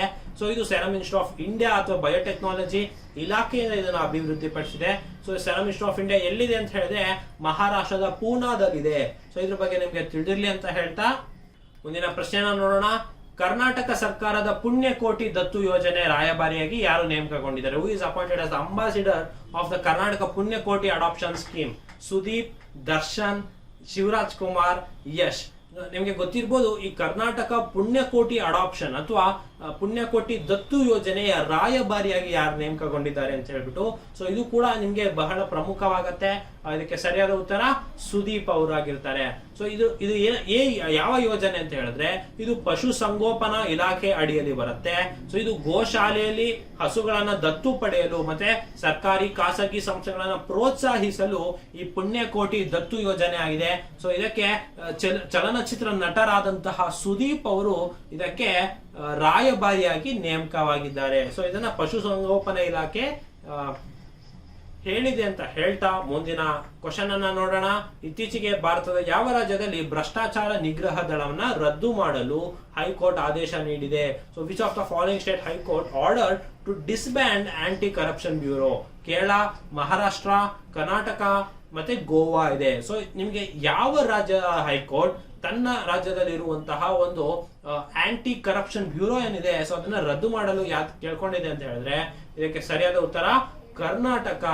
ಹೌದು ಸ್ನೇಹಿತರೆ, NCRB ರಾಷ್ಟ್ರೀಯ ಅಪರಾಧ ದಾಖಲೆಗಳು ಬ್ಯೂರೋ ಬಿಡುಗಡೆ ಮಾಡಿರುವ ಅಂಕಿಅಂಶಗಳ ಪ್ರಕಾರ ಭ್ರಷ್ಟಾಚಾರದಲ್ಲಿ ಮಹಾರಾಷ್ಟ್ರ ಮೊದಲನೇ ಸ್ಥಾನದಲ್ಲಿದೆ. ನಂತರ ಸ್ಥಾನದಲ್ಲಿ ಪಂಜಾಬ್ ಮತ್ತೆ ತಮಿಳುನಾಡು ಇದೆ. ಸೊ ಹೈಕೋರ್ಟ್ ಆದೇಶದಂತೆ ಭ್ರಷ್ಟಾಚಾರ ನಿಗ್ರಹ ದಳವನ್ನು ರದ್ದು ಮಾಡಿ ಲೋಕಾಯುಕ್ತ ಸಂಸ್ಥೆಯೊಂದಿಗೆ ವಿಲೀನ ಮಾಡಕ್ಕೆ ಕರ್ನಾಟಕದ ಭ್ರಷ್ಟಾಚಾರ ನಿಗ್ರಹ ದಳ ಏನಿದೆ, ಸೊ ಅದನ್ನ ಲೋಕಾಯುಕ್ತ ಜೊತೆ ಕಂಬೈನ್ ಮಾಡ್ಲಿಕ್ಕೆ ಕೇಳ್ಕೊಂಡಿದೆ.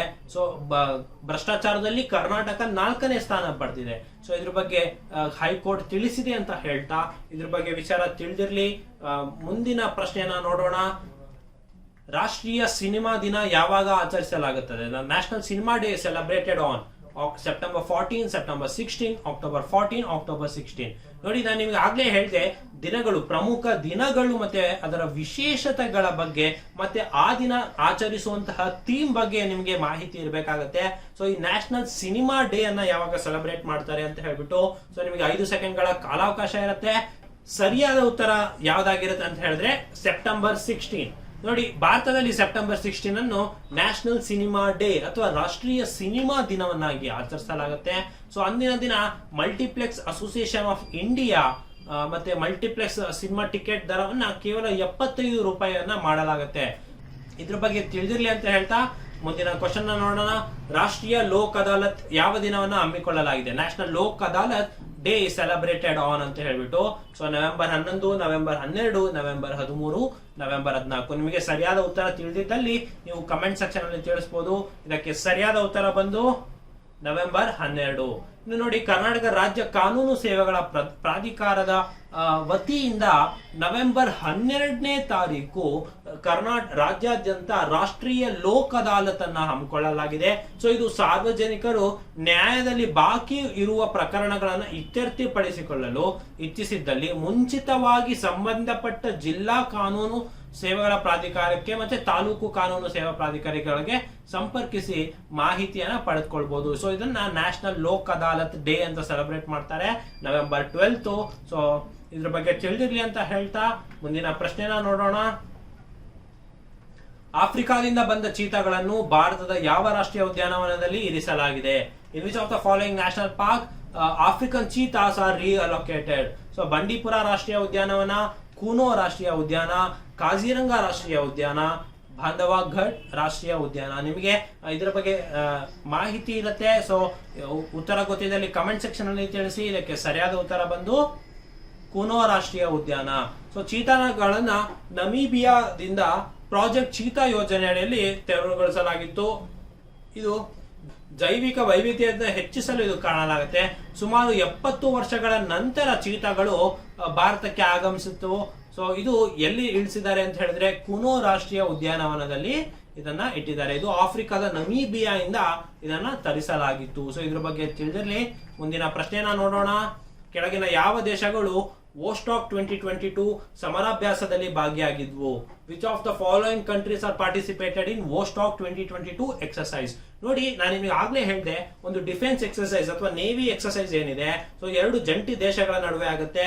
ಸೊ ಅದರ ಹೆಸರು ಈಗ ವೋಸ್ಟಾಕ್ 22 ಅಂತ ಗೊತ್ತಾಗಿದೆ. ಸೊ ಇದು ಯಾವ ಯಾವ ದೇಶಗಳ ನಡುವೆ ಆಗುತ್ತೆ ಅಂತ ತಿಳ್ಕೊಳ್ಳೋಣ. ಇದಕ್ಕೆ ಆಪ್ಷನ್ಸ್ ನೋಡೋಣ. ಚೀನಾ, ಭಾರತ, ರಷ್ಯಾ, ಮೇಲಿನ ಎಲ್ಲವೂ. ಇದಕ್ಕೆ ಸರಿಯಾದ ಉತ್ತರ ಮೇಲಿನ ಎಲ್ಲವೂ ಆಗಿರುತ್ತೆ. ಸೊ ಮೇಲಿನ ಭಾರತ, ಚೀನಾ ಮತ್ತೆ ರಷ್ಯಾ 3 ಸೇರ್ಕೊಂಡು ವೋಸ್ಟಾಕ್ 2022 ಅಂತ ಒಂದು ಸಮರಾಭ್ಯಾಸದಲ್ಲಿ ಭಾಗಿಯಾಗತ್ತೆ. ಸೊ ಇದು ರಷ್ಯಾ ದೇಶದ ಪೂರ್ವ ಭಾಗದಲ್ಲಿರುವ ಚೈನಾ, ಭಾರತ ಮತ್ತು ಇತರೆ ದೇಶಗಳು ಸೇರ್ಕೊಂಡು ಈ ಜಂಟಿ ಸಮರಾಭ್ಯಾಸವನ್ನ ಮಾಡುತ್ತೆ. ಈ ವೋಸ್ಟಾಕ್ 2022 7 ಫೈರಿಂಗ್ ಪ್ರದೇಶಗಳಲ್ಲಿ ಇದು ನಡೆಯುತ್ತೆ. ಸೊ ಇದು ಮಾಜಿ ಸೋವಿಯತ್ ಒಕ್ಕೂಟದ ರಾಷ್ಟ್ರಗಳಾದ ಲೋವೋಸ್, ಮಂಗೋಲಿಯಾ, ನಿಕರ್ಗೋವಾ ಮತ್ತು ಸಿರಿಯಾ ಕೂಡ ಪಾಲ್ಗೊಂಡಿದೆ. ಸೊ ಇದರ ವಿಚಾರ ನಿಮಗೆ ತಿಳಿದಿರಲಿ ಅಂತ ಹೇಳ್ತಾ ಮುಂದಿನ ಪ್ರಶ್ನೆಗೆ ನೋಡೋಣ. ಮುಂದಿನ ಪ್ರಶ್ನೆ, ದೇಶದ ಮೊದಲ ಡ್ರಗ್ಸ್ ಪಾರ್ಕ್ ಅನ್ನು ಯಾವ ರಾಜ್ಯದಲ್ಲಿ ಸ್ಥಾಪನೆ ಆಗಲಿದೆ?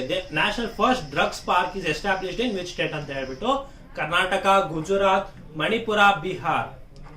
ಸೊ ನಿಮ್ಗೆ 5 ಸೆಕೆಂಡ್ಗಳ ಕಾಲಾವಕಾಶ ಇರುತ್ತೆ. ನೀವು ಉತ್ತರವನ್ನ ಕಮೆಂಟ್ಸ್ ನಲ್ಲಿ ತಿಳಿಸಬಹುದಾಗಿರುತ್ತೆ. ಇದಕ್ಕೆ ಸರಿಯಾದ ಉತ್ತರ ಬಂದು ಗುಜರಾತ್ ಆಗಿರುತ್ತೆ. ನೋಡಿ, ಗುಜರಾತ್ ನ ಮುಖ್ಯಮಂತ್ರಿ ಆದಂತಹ ಭೂಪೇಂದ್ರ ಪಟೇಲ್ ಅವರು ಬರೋಚ್ ನಲ್ಲಿರುವ ದೇಶದ ಮೊದಲ ಬೃಹತ್ ಡ್ರಗ್ಸ್ ಪಾರ್ಕ್ ಅನ್ನ ಸ್ಥಾಪಿಸಿದ್ದಾರೆ.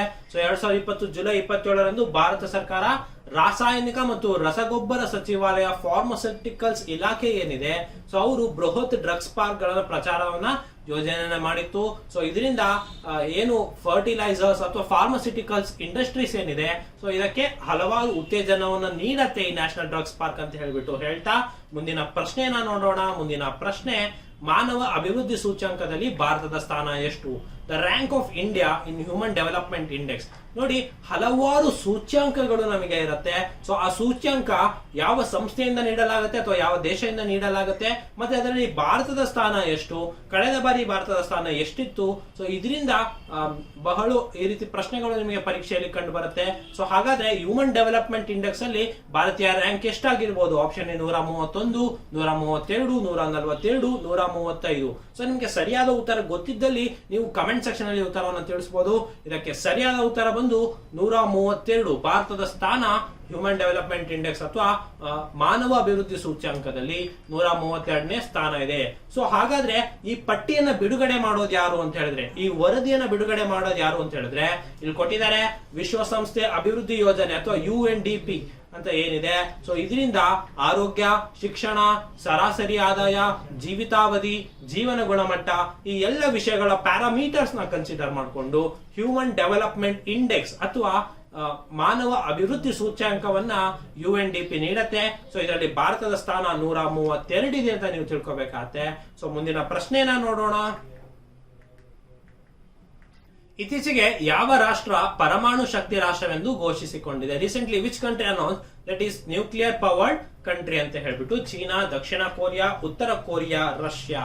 ನೋಡಿ, ಯಾವ ದೇಶ ತನ್ನನ್ನು ಪರಮಾಣು ಶಕ್ತ ರಾಷ್ಟ್ರವೆಂದು ಘೋಷಿಸಿಕೊಂಡಿದೆ ಅಂತ ಹೇಳಿದ್ರೆ ಇದಕ್ಕೆ ಸರಿಯಾದ ಉತ್ತರ ನಾರ್ತ್ ಕೊರಿಯಾ. ಇವರಿಗೆ 9 ರಾಷ್ಟ್ರಗಳು ಇದಕ್ಕೆ ಇತ್ತು. ಸೊ ಯಾವ್ದಾದ್ರೆ Russia, USA, China, France, Britain, Pakistan, Bharat, Israel ಮತ್ತೆ ಉತ್ತರ ಕೊರಿಯಾ ಇದೆ. ಸೊ ಈಗ ಉತ್ತರ ಕೊರಿಯಾ ಕೂಡ ಒಂದು 9 ರಾಷ್ಟ್ರಗಳ ಪೈಕಿ ಪರಮಾಣು ಶಕ್ತ ರಾಷ್ಟ್ರ ಎಂದು ಕರೆಸ್ಕೊಳ್ಳುತ್ತೆ. ಸೊ ಇದೇ ರೀತಿಯಾದಂತಹ ಮಾಹಿತಿಗೆ ನೀವು ಸ್ಪರ್ಧಾ ಅಶ್ವಮೇಧ ಮಾಸ ಪತ್ರಿಕೆಯನ್ನು ಡೌನ್ಲೋಡ್ ಮಾಡ್ಕೋಬೇಕಾಗತ್ತೆ. ಅದರ ಲಿಂಕ್ ಅನ್ನ ನಾವು ನಿಮಗೆ ವಿಡಿಯೋ ಕೆಳಗೆ ನೀಡಿರ್ತೇವೆ ಅಂತ ಹೇಳ್ತಾ ಮುಂದಿನ ಪ್ರಶ್ನೆಗೆ ಹೋಗೋಣ. ಮುಂದಿನ ಪ್ರಶ್ನೆ, ಬ್ರಿಟನ್ನ ರಾಣಿ ಜಗತ್ತಿನ ಎಷ್ಟು ದೇಶಗಳ ಮುಖ್ಯಸ್ಥೆಯಾಗಿದ್ದರು? For how many countries Britain's queen was the chief? ನಿಮಗೆ ಗೊತ್ತಿರಬಹುದು, ಕಳೆದ ತಿಂಗಳಲ್ಲಿ ಬ್ರಿಟನ್ನ ರಾಣಿ ನಿಧನರಾಗ್ತಾರೆ. ಸೊ ಹಾಗಾಗಿ ಅವರ ಮೇಲೆ ಹಲವಾರು ಪ್ರಶ್ನೆಗಳನ್ನ ಬರ್ಬೋದು ನಮ್ಮ ಮುಂದಿನ ಪರೀಕ್ಷೆಗಳಲ್ಲಿ. ಸೊ ಈಗ ಪ್ರಶ್ನೆ ಏನಿದೆ ಅಂತ ಹೇಳಿದ್ರೆ, ಈ ಬ್ರಿಟನ್ನ ರಾಣಿ ಏನಿದ್ರು, ಮುಖ್ಯಸ್ಥರೇನಿದ್ರು, ಸೊ ಅವರು ಎಷ್ಟು ದೇಶಗಳಿಗೆ ಮುಖ್ಯಸ್ಥೆ ಆಗಿದ್ರು ಅಂತ ಹೇಳ್ಬಿಟ್ಟು option A 15, B 20, C 8, D 14. ನಿಮ್ಗೆ ಉತ್ತರ ತಿಳಿದಿದ್ದಲ್ಲಿ ಕಮೆಂಟ್ ಸೆಕ್ಷನ್ ಅಲ್ಲಿ ನೀವು ತಿಳಿಸಬಹುದು. ಇದಕ್ಕೆ ಸರಿಯಾದ ಉತ್ತರ 14 ಆಗಿರುತ್ತೆ. ನೋಡಿ, ಬ್ರಿಟನ್ ರಾಣಿ 2ನೇ ಎಲಿಜಬೆತ್ ಜಗತ್ತಿನ 14 ದೇಶಗಳಿಗೆ ಸಾಂಕೇತಿಕ ಮುಖ್ಯಸ್ಥರ ಅಥವಾ ರಾಣಿ ಆಗಿರ್ತಾರೆ. ಅದು ಯಾವ್ದ್ಯಾವ್ದು ಅಂತ ಹೇಳಿದ್ರೆ Australia, Bermuda, Bahamas, Belize, Canada, Jamaica, New Zealand, Papua New Guinea, Saint Kitts and Nevis ದ್ವೀಪಗಳಿಗೆ ಬ್ರಿಟನ್ನ ರಾಣಿ ಮುಖ್ಯಸ್ಥರಾಗಿರ್ತಾರೆ, ಸಾಂಕೇತಿಕ ಮುಖ್ಯಸ್ಥರಾಗಿರ್ತಾರೆ. ಸೊ ಈ ದೇಶಗಳು ಅವರನ್ನ ದೇಶದ ಮುಖ್ಯಸ್ಥರು ಎಂದು ಸ್ವೀಕರಿಸಿತ್ತು. ಸೊ ಇದ್ರ ಬಗ್ಗೆ ತಿಳಿದಿರ್ಲಿ, ಇದ್ರ ಮೇಲೆ ಹಲವಾರು ಪ್ರಶ್ನೆಗಳು ಬರುತ್ತೆ. ಹೆಚ್ಚಿನ ಮಾಹಿತಿಗಾಗಿ ನೀವು ಸ್ಪರ್ಧಾ ಅಶ್ವಮೇಧ ಮ್ಯಾಗಝಿನ್ ಅನ್ನ ಡೌನ್ಲೋಡ್ ಮಾಡ್ಕೋಬೇಕಾಗತ್ತೆ. ಇನ್ನು ಅಮೃತ ಜ್ಯೋತಿ ಯೋಜನಾ ಯಾವ ರಾಜ್ಯಕ್ಕೆ ಸಂಬಂಧಿಸಿದೆ? ಅಮೃತ ಜ್ಯೋತಿ ಯೋಜನಾ is associated with which state? Kerala, Tamil Nadu, Karnataka, Andhra Pradesh. ಇದಕ್ಕೆ ಸರಿಯಾದ ಉತ್ತರ ಯಾವ್ದಾಗಿರುತ್ತೆ ಅಂತ ಹೇಳಿದ್ರೆ ಕರ್ನಾಟಕ. ಹೌದು ಸ್ನೇಹಿತರೆ, ಅಮೃತ್ ಜ್ಯೋತಿ ಅನ್ನೋದು ಏನಿದೆ ಅಂದ್ರೆ ಉಚಿತ ವಿದ್ಯುತ್ ಯೋಜನೆ ಆಗಿದೆ. ಇದು ರದ್ದುಪಡಿಸಿಲ್ಲ ಅಂತ ಹೇಳ್ಬಿಟ್ಟು ಕರ್ನಾಟಕ ಸರ್ಕಾರ ಇತ್ತೀಚೆಗೆ ತಿಳಿಸಿತ್ತು. ಅಂದ್ರೆ ಬಡತನ ರೇಖೆಗಿಂತ ಕೆಳಗಿರುವಂತಹ ಪರಿಶಿಷ್ಟ ಜಾತಿ ಮತ್ತು ಪರಿಶಿಷ್ಟ ಪಂಗಡದ ಕುಟುಂಬಗಳಿಗೆ ಮಾಸಿಕ 75 ಯೂನಿಟ್ ಗೃಹ ಬಳಕೆಗೆ ಅಮೃತ್ ಜ್ಯೋತಿ ಅಂತ ಹೇಳ್ಬಿಟ್ಟು ಒಂದು ಉಚಿತ ವಿದ್ಯುತ್ ಯೋಜನೆಯನ್ನ ನೀಡ್ತಾ ಇತ್ತು. ಸೊ ಅದನ್ನ ರದ್ದುಪಡಿಸಿಲ್ಲ ಅಂತ ಹೇಳ್ಬಿಟ್ಟು ಇತ್ತೀಚೆಗೆ ಇಂಧನ ಸಚಿವಾಲಯದಲ್ಲಿ ಸುದ್ದಿ ಆಗಿತ್ತು. ಸೊ ಇದು ಪ್ರಚಲಿತ ಘಟನೆ ಆಯ್ತು. ಸೊ ಅಮೃತ್ ಜ್ಯೋತಿ ಯೋಜನಾ ಯಾವ ರಾಜ್ಯದಲ್ಲಿ ಬರುತ್ತೆ ಅಂತ ಹೇಳಿದ್ರೆ ಇದು ಕರ್ನಾಟಕ. ಮುಂದಿನ ಪ್ರಶ್ನೆ ನೋಡೋಣ. ಅಂತಾರಾಷ್ಟ್ರೀಯ ಸಾಕ್ಷರತಾ ದಿನವನ್ನ ಯಾವಾಗ ಆಚರಿಸಲಾಗುತ್ತೆ? When did the international literacy day is celebrated? Option A September 7, September 10, September 8, September 12. ನೋಡಿ, ನಾನು ನಿಮ್ಗೆ ಹೇಳಿದೆ, ವಿಶೇಷ ದಿನಗಳು ಇರುತ್ತೆ, ವಿಶೇಷತೆಗಳಿರುತ್ತೆ, ಅದಕ್ಕೆ ಥೀಮ್ ಅನ್ನೊಂದಿರುತ್ತೆ. ಸೊ ಇಂಟರ್ನ್ಯಾಷನಲ್ ಲಿಟರಸಿ ಡೇ ಯಾವಾಗ ಸೆಲೆಬ್ರೇಟ್ ಮಾಡ್ತಾರೆ ಅಂತ ಅನ್ನೋದಾದ್ರೆ ಸೆಪ್ಟೆಂಬರ್ 8. ಸೊ ಇದು ಈ ವರ್ಷದ ಥೀಮ್ ಏನಾಗಿದೆ ಅಂತ ಹೇಳಿದ್ರೆ ಟ್ರಾನ್ಸ್ಫಾರ್ಮಿಂಗ್ ಲಿಟರಸಿ ಲರ್ನಿಂಗ್ ಸ್ಪೇಸಸ್ ಅಂತ ಹೇಳ್ಬಿಟ್ಟು. ಸೊ ಇದು ಪ್ರಪಂಚದಲ್ಲಿರುವಂತಹ ಸಾಕ್ಷರತೆ ಮತ್ತೆ ಸಾಕ್ಷರತೆಯ ಪ್ರಾಮುಖ್ಯತೆಯನ್ನ ಜನರಿಗೆ ತಿಳಿಸಲು ದೈನಂದಿನ ಬದುಕಿನಲ್ಲಿ ಓದೋದು ಮತ್ತೆ ಬರೆಯೋದನ್ನ ಜನರಿಗೆ ಕಳಿಸೋದು ಒಂದು ಪ್ರಮುಖ ಅಂಶ ಆಗಿರುತ್ತೆ. ಸೊ ಸೆಪ್ಟೆಂಬರ್ 8ರಂದು ಅಂತಾರಾಷ್ಟ್ರೀಯ ಸಾಕ್ಷರತಾ ದಿನವನ್ನಾಗಿ ಆಚರಿಸಲಾಗತ್ತೆ. ಇದರ ಬಗ್ಗೆ ಮಾಹಿತಿ ಇರಲಿ. ಹೆಚ್ಚಿನ ಮಾಹಿತಿಗಾಗಿ ನೀವು ಸ್ಪರ್ಧಾ ಅಶ್ವಮೇಧ ಮಾಸಪತ್ರಿಕೆಯನ್ನ ನೀವು ಡೌನ್ಲೋಡ್ ಮಾಡ್ಕೋಬೇಕಾಗತ್ತೆ. ಕರ್ನಾಟಕ ರಾಜ್ಯ ಅತಿ ಉದ್ದದ ರೈಲ್ವೆ ಸುರಂಗವು ಯಾವ ಅಭಯಾರಣ್ಯ ಮೂಲಕ ಹಾದು ಹೋಗುತ್ತದೆ? Karnataka state longest railway tunnel cross through which wild life sanctuary ಅಂತ ಹೇಳ್ಬಿಟ್ಟು ನೋಡಿ, ನಿಮ್ಗೆ ಕರ್ನಾಟಕದಲ್ಲಿರುವಂತಹ ವೈಲ್ಡ್ ಲೈಫ್ ಸ್ಯಾಂಚುರಿಗಳು ಗೊತ್ತಿತ್ತು ಅಂತ ಹೇಳಿದ್ರೆ ಈ ಪ್ರಶ್ನೆಯನ್ನ ಸುಲಭವಾಗಿ ನೀವು ಹೇಳ್ಬೋದಾಗಿರುತ್ತೆ. ಸೊ ನಿಮ್ಮ ಆಯ್ಕೆಗಳನ್ನ ನೋಡೋಣ. ಭದ್ರಾ ಅಭಯಾರಣ್ಯ, ನಾಗರಹೊಳೆ ಅಭಯಾರಣ್ಯ, ತಲಕಾವೇರಿ ಅಭಯಾರಣ್ಯ, ಮೂಕಾಂಬಿಕಾ ಅಭಯಾರಣ್ಯ. ಸೊ ನಿಮಗೆ ಉತ್ತರ ತಿಳಿದಿದ್ದಲ್ಲಿ ನೀವು ಕಮೆಂಟ್ ಸೆಕ್ಷನ್ ಅಲ್ಲಿ ತಿಳಿಸಬಹುದು. ಇದಕ್ಕೆ ಸರಿಯಾದ ಉತ್ತರ ಬಂದು ನಾಗರಹೊಳೆ ಅಭಯಾರಣ್ಯ. ಇದು ಕನಕಾಪುರದಿಂದ ಸೇಲಂ ವರೆಗೆ ಹೋಗುವಂತ ಒಂದು ಸಂಪರ್ಕ ಕಲ್ಪಿಸುವ ಒಂದು ರೈಲ್ವೆ ಏನಿದೆ, ಇದು ಕನಕಾಪುರ, ಮಳವಳ್ಳಿ, ಕೊಳ್ಳೇಗಾಲ, ಯಳಂದೂರು ರೋಡ್ ಮೂಲಕ ಸೇಲಂ ಅನ್ನ ಸಂಪರ್ಕಿಸುತ್ತೆ. ಆಗ ನಾಗರಹೊಳೆ ಅಭಯಾರಣ್ಯದ ಸುರಂಗ ನಿರ್ಮಾಣದಿಂದ 60ರಿಂದ 70 ಕಿಲೋಮೀಟರ್ ಅಂತರ ಇದು ಹೋಗುತ್ತೆ. ಸೊ ಇದು ಕರ್ನಾಟಕದ ಅತಿ ಉದ್ದದ ರೈಲ್ವೆ ಸುರಂಗ ಆಗಿರುತ್ತೆ. ಅಭಯಾರಣ್ಯ ಮೂಲಕ ಅದು ಹೋಗುವಂತಹ ಒಂದು ರೈಲ್ವೆ ಸುರಂಗ. ಸೊ ಇದ್ರ ಬಗ್ಗೆ ನಿಮಗೆ ಮಾಹಿತಿ ಇರಲಿ. ಮುಂದಿನ ಪ್ರಶ್ನೆನ ನೋಡೋಣ. 2022ರ ಮೈಸೂರು ದಸರಾ ಉತ್ಸವ ಉದ್ಘಾಟನೆಗೆ ಯಾರನ್ನ ಆಹ್ವಾನಿಸಲಾಗಿತ್ತು? ಸೊ ಈ ರೀತಿ ಪ್ರಶ್ನೆಗಳು ನಿಮಗೆ ಬರುತ್ತೆ. ಸೊ ಮೈಸೂರು ದಸರಾ ನಿಮ್ಗೆ ಗೊತ್ತು 2022ರಲ್ಲಿ ನಡೆಯಿತು. ಸೊ ಇದಕ್ಕೆ who was invited to inaugurate the 2022 Dasara festival at Mysore? So ಇದಕ್ಕೆ ಆಪ್ಷನ್ಸ್ ಅನ್ನ ನೋಡೋಣ. ನರೇಂದ್ರ ಮೋದಿ, ಅಮಿತ್ ಶಾ, ದ್ರೌಪದಿ ಮುರ್ಮು, ನೀರಜ್ ಚೋಪ್ರಾ. ಸೊ ನಿಮಗೆ ಉತ್ತರ ತಿಳಿದಿದ್ದಲ್ಲಿ ಕಮೆಂಟ್ ಸೆಕ್ಷನ್ ಅಲ್ಲಿ ತಿಳಿಸಬಹುದು. ಇದಕ್ಕೆ ಸರಿಯಾದ ಉತ್ತರ ಬಂದು ದ್ರೌಪದಿ ಮುರ್ಮು. ನಮ್ಮ ಪ್ರೆಸಿಡೆಂಟ್ ಆಗಿರುವಂತಹ ದ್ರೌಪದಿ ಮುರ್ಮು ಅವರು 2022ರ ವಿಶ್ವ ವಿಖ್ಯಾತ ಮೈಸೂರು ದಸರಾ ಮಹೋತ್ಸವವನ್ನ ಇವರು ಉದ್ಘಾಟಿಸ್ತಾರೆ. ಸೊ ಇದಕ್ಕೆ ತುಂಬಾ ಐತಿಹಾಸಿಕ ಲಿಂಕ್ ಇದೆ. ವಿಜಯನಗರ ಕಾಲದಿಂದನೂ ಸಹ ಮೈಸೂರು ದಸರಾವನ್ನು ಆಚರಿಸ್ಕೊಂಡು ಬರ್ತಾ ಇದ್ದೇವೆ. ಸೊ ಈ ಮೈಸೂರು ಒಡೆಯರ ಕಾಲದಲ್ಲಿ ಇದು ಪ್ರಾಮುಖ್ಯತೆ ಪಡಿತು. ಹೇಗೆ ಅಮರ ನಾಯಕರು ಆಗಿರ್ತಿದ್ರು, ಸೊ ಅವರು ದಸರಾ ಸ್ಪೋರ್ಟ್ಸ್ ಅನ್ನ ಮಾಡ್ತಾ ಇದ್ರು. ಇತ್ತೀಚೆಗೆ ಟ್ಯಾಬ್ಲೋಗಳ ಮೂಲಕ ಮತ್ತೆ ವಸ್ತು ಪ್ರದರ್ಶನ, ಆಹಾರ ಮೇಳ, ಈ ರೀತಿ ಮಹಿಳಾ ದಸರಾ, ಯುವ ದಸರಾ, ಈ ರೀತಿಯಾದಂತಹ ಹಲವಾರು ಕಾರ್ಯಕ್ರಮ ಮೂಲಕ ದಸರಾವನ್ನ ನಾಡ ಹಬ್ಬ ಆಗಿ ಆಚರಿಸಲಾಗತ್ತೆ. ಸೊ 2022ರ ಮೈಸೂರು ದಸರಾ ಉತ್ಸವಕ್ಕೆ ಅಥವಾ ಹಬ್ಬಕ್ಕೆ ದ್ರೌಪದಿ ಮುರ್ಮು ಅವರು ಚಾಲನೆಯನ್ನ ನೀಡಿದ್ರು ಅಂತ ಹೇಳ್ಬಿಟ್ಟು ತಿಳಿದಿರ್ಲಿ. ಮುಂದಿನ ಪ್ರಶ್ನೆನ ನೋಡೋಣ. ಮುಂದಿನ ಪ್ರಶ್ನೆ, ಅಮೆರಿಕ ಓಪನ್ ಟೆನ್ನಿಸ್ ಟೂರ್ನಿಯ ಮಹಿಳಾ ಸಿಂಗಲ್ಸ್ ವಿಭಾಗದಲ್ಲಿ ಯಾರು ಚಾಂಪಿಯನ್ ಆಗಿದ್ದಾರೆ? Who won the championship in women's singles in America open tennis tournament? ನೋಡಿ, ಈಗ ಟೆನ್ನಿಸ್ ಬಗ್ಗೆ ಹೇಳಕ್ಕೆ ಬಂದಾಗ ವಾರ್ಷಿಕವಾಗಿ 4 ಗ್ರ್ಯಾಂಡ್ ಸ್ಲಾಮ್ಗಳು ಆಗತ್ತೆ. ಅದು ಯಾವ್ಯಾವು ಅಂತ ಹೇಳಿದ್ರೆ, ಒಂದು ವಿಂಬಲ್ಡನ್, ಇನ್ನೊಂದು ಫ್ರಾನ್ಸ್, ಇನ್ನೊಂದು ಆಸ್ಟ್ರೇಲಿಯನ್ ಓಪನ್, ಇನ್ನೊಂದು ಅಮೆರಿಕನ್ ಓಪನ್ ಅಂತ ಹೇಳ್ಬಿಟ್ಟು 4 ಗ್ರ್ಯಾಂಡ್ ಸ್ಲಾಮ್ಗಳು ಆಗುತ್ತೆ. ಸೊ ಈ 4ನೇ ಗ್ರ್ಯಾಂಡ್ ಸ್ಲಾಮ್ಗಳಲ್ಲಿ ವುಮನ್ ಸಿಂಗಲ್ಸ್ ನಲ್ಲಿ ಅಮೆರಿಕನ್ ಓಪನ್ ಟೆನ್ನಿಸ್ ಟೂರ್ನಮೆಂಟ್ ಅಲ್ಲಿ ಗೆದ್ದದ್ದು ಯಾರು ಅಂತ ಹೇಳಿದ್ರೆ ಈಗ ಸ್ವೆಟೆಕ್ ಆಗಿರ್ತಾರೆ. ಸೊ ಇದ್ರ ಬಗ್ಗೆ ನಿಮಗೆ ತಿಳಿದಿರ್ಲಿ ಅಂತ ಹೇಳ್ತಾ ಮುಂದಿನ ಪ್ರಶ್ನೆನ ನೋಡೋಣ. ಬ್ರಿಟನ್ನ ನೂತನ ರಾಜನಾಗಿ ಯಾರು ಪದಗ್ರಹಣ ಮಾಡಿದ್ದಾರೆ? ಹೂ takes the oath as the Britain's new king? 2ನೇ ಚಾರ್ಲ್ಸ್, 3ನೇ ಚಾರ್ಲ್ಸ್, 4ನೇ ಚಾರ್ಲ್ಸ್, 1ನೇ ಚಾರ್ಲ್ಸ್. ನೋಡಿ, ಹೇಗೆ ಇತ್ತೀಚೆಗೆ ಬ್ರಿಟನ್ನ ರಾಣಿ ನಿಧನರಾದಾಗ ಈಗ ಬ್ರಿಟನ್ನ ಹೊಸ ರಾಜನಾಗಿ ಯಾರು ಆಯ್ಕೆ ಆಗಿದ್ದಾರೆ ಅಂತ ಹೇಳಿದ್ರೆ ಇದಕ್ಕೆ ಸರಿಯಾದ ಉತ್ತರ 3ನೇ ಚಾರ್ಲ್ಸ್ ಆಗಿರ್ತಾರೆ. ಸೊ ಸೇಂಟ್ ಜೇಮ್ಸ್ ಅರಮನೆ ಏನಿದೆ, ಸೊ ಇಲ್ಲಿ ನಡೆದಂತ ಒಂದು ಸಮಾರಂಭದಲ್ಲಿ ಇಂಗ್ಲೆಂಡ್ ನ ನೂತನ ರಾಜನಾಗಿ 3ನೇ ಚಾರ್ಲ್ಸ್ ಪದಗ್ರಹಣ ಮಾಡ್ತಾರೆ. ಇವರು 73 ವರ್ಷ ವಯಸ್ಸಿದೆ ಇವರಿಗೆ. ಇವರು ಅಧಿಕಾರವನ್ನ ಸ್ವೀಕರಿಸಿದ್ರು. ಇವರ ಪತ್ನಿ ರಾಣಿ ಕೆಮಿಲಾ ಮತ್ತೆ ಪುತ್ರ ಪ್ರಿನ್ಸ್ ವಿಲಿಯಂ ಸಮಾರಂಭದಲ್ಲಿ ಪಾಲ್ಗೊಂಡಿದ್ದಾರೆ. ಸೊ ಇದೇ ಮೊದಲ ಬಾರಿಗೆ ಈ ಕಾರ್ಯಕ್ರಮವನ್ನ ಟಿವಿಯಲ್ಲಿ ನೇರ ಪ್ರಸಾರವನ್ನ ಮಾಡಲಾಯಿತು. ಸೊ ನೂತನ ರಾಜನಾಗಿ 3ನೇ ಚಾರ್ಲ್ಸ್ ನೇಮಕ ಆಗಿದ್ದಾರೆ. ಮುಂದಿನ ಪ್ರಶ್ನೆನ ನೋಡೋಣ. ಇತ್ತೀಚೆಗೆ ಅಮೆರಿಕದ ಯಾವ ದೇಶಕ್ಕೆ F-16 ಯುದ್ಧ ವಿಮಾನಗಳು ಪೂರೈಸುವುದಕ್ಕಾಗಿ ತಿಳಿಸಿದೆ? Recently to which country America is ready to provide F-16 fighter planes? A Bharat, B Pakistan, C Russia, D Ukraine. ನೋಡಿ, ಈ ರೀತಿ ಜಿಯೋ ಸ್ಟ್ಯಾಟಿಕ್ಸ್ ಅಥವಾ ಜಿಯೋ ಪಾಲಿಟಿಕ್ಸ್ ಏನಿದೆ, ಸೊ ಇದು ಬಹಳ ಪ್ರಮುಖವಾಗುತ್ತೆ. ಸೊ ಈಗ ಅಮೆರಿಕ ಒಂದು ದೇಶಕ್ಕೆ ತನ್ನಲ್ಲಿ ಡೆವಲಪ್ ಆಗಿರುವಂತಹ F-16 ಯುದ್ಧ ವಿಮಾನಗಳು ಅಥವಾ F-16 ಫೈಟರ್ ಪ್ಲೇನ್ಸ್ ಏನಿದೆ ಅದನ್ನ ನೀಡ್ತಾ ಇದೆ. ಸೊ ಯಾವ ದೇಶಕ್ಕೆ ನೀಡ್ತಾ ಇದೆ ಅಂತಂದ್ರೆ ಇದಕ್ಕೆ ಸರಿಯಾದ ಉತ್ತರ ಪಾಕಿಸ್ತಾನಕ್ಕೆ ನೀಡ್ತಾ ಇದೆ. ಸೊ ಇದು ಭಯೋತ್ಪಾದನೆ ನಿಗ್ರಹ ಹೆಸರಿನಲ್ಲಿ ಪಾಕಿಸ್ತಾನಕ್ಕೆ ಅಮೆರಿಕ ತನ್ನಲ್ಲಿರುವಂತಹ F-16 ಯುದ್ಧ ವಿಮಾನ ನೀಡ್ತಾ ಇದೆ. ಸೊ ಇದಕ್ಕೆ 450 ದಶಲಕ್ಷ ಡಾಲರ್ ಮೊತ್ತದ ಒಂದು ಯೋಜನೆಗೆ ಅನುಮೋದನೆ ನೀಡಿದೆ. ಸೊ 2018ರಲ್ಲಿ ಅಧ್ಯಕ್ಷರಾಗಿದ್ದ ಡೊನಾಲ್ಡ್ ಟ್ರಂಪ್ ಇದನ್ನ ರದ್ದುಗೊಳಿಸಿದ್ರು. ಹಾಗೆ ಇದು ಭಾರತದ ಕೆಂಗಣ್ಣಿಗೆ ಗುರಿಯಾಗಿದೆ ಅಂತ ಹೇಳ್ಬಿಟ್ಟು ನೀವು ಹೇಳ್ಬೋದು. ಸೊ ಮುಂದಿನ ಪ್ರಶ್ನೆ ನಾನು ನೋಡೋಣ. ಮುಂದಿನ ಪ್ರಶ್ನೆ, ಕರ್ನಾಟಕದ ಯಾವ ಪಕ್ಷಿಧಾಮದ ಪಕ್ಷಿಗೆ GPS ಅನ್ನ ಅಳವಡಿಸಿದೆ? GPS for a bird has been installed in which bird sanctuary ಅಂತ ಹೇಳ್ಬಿಟ್ಟು ಗುಡುವಿ ಪಕ್ಷಿಧಾಮ, ರಂಗನತಿಟ್ಟು ಪಕ್ಷಿಧಾಮ, ಕೊಕ್ಕರೆ ಬೆಳ್ಳೂರು ಪಕ್ಷಿಧಾಮ, ಅತ್ತಿವೇರಿ ಪಕ್ಷಿಧಾಮ. ಸೊ ನಿಮಗೆ ಉತ್ತರ ಗೊತ್ತಿದ್ದಲ್ಲಿ ನೀವು ಕಮೆಂಟ್ ಸೆಕ್ಷನ್ ಅಲ್ಲಿ ತಿಳಿಸಬಹುದು. ಇದಕ್ಕೆ ಸರಿಯಾದ ಉತ್ತರ ಯಾವ್ದಾಗಿರುತ್ತೆ ಅಂತ ಹೇಳಿದ್ರೆ ಕೊಕ್ಕರೆ ಬೆಳ್ಳೂರು ಪಕ್ಷಿಧಾಮ. ಸೊ ಅಲ್ಲಿ ಪಕ್ಷಿಗಳಿಗೆ GPS ಮೂಲಕ ಅಳವಡಿಸಲಾಗಿದೆ. ಯಾಕಂತ ಹೇಳಿದ್ರೆ ಪಕ್ಷಿಗಳ ಈ ಮೂಲ ಸ್ಥಾನ ಮತ್ತೆ ಅದರ ಸಂಚಾರ ಮಾರ್ಗವನ್ನು ತಿಳಿಯುವ ಉದ್ದೇಶದಿಂದ ಈ ಡೆಹರಾಡೂನ್ ವೈಲ್ಡ್ ಲೈಫ್ ಇನ್ಸ್ಟಿಟ್ಯೂಟ್ ಏನಿದೆ, ಸೊ ಅವರು ಮಂಡ್ಯ ಜಿಲ್ಲೆ ಮದ್ದೂರು ತಾಲೂಕಿನ ಕೊಕ್ಕರೆ ಬೆಳ್ಳೂರಿನಲ್ಲಿರುವಂತಹ ಒಂದು ಪಕ್ಷಿಗೆ GPS ನ ಯಶಸ್ವಿಯಾಗಿ ಮಾಡಿದೆ. ಇದು ದೇಶದಲ್ಲಿ ಮೊಟ್ಟ ಮೊದಲ ಬಾರಿಗೆ ಪೆಲಿಕನ್ ಪಕ್ಷಿಗೆ ವಿಶೇಷ GPS ಟ್ರ್ಯಾಕರ್ ನ ಅಳವಡಿಸುವ ಕಾರ್ಯ ನಡೆದಿತ್ತು.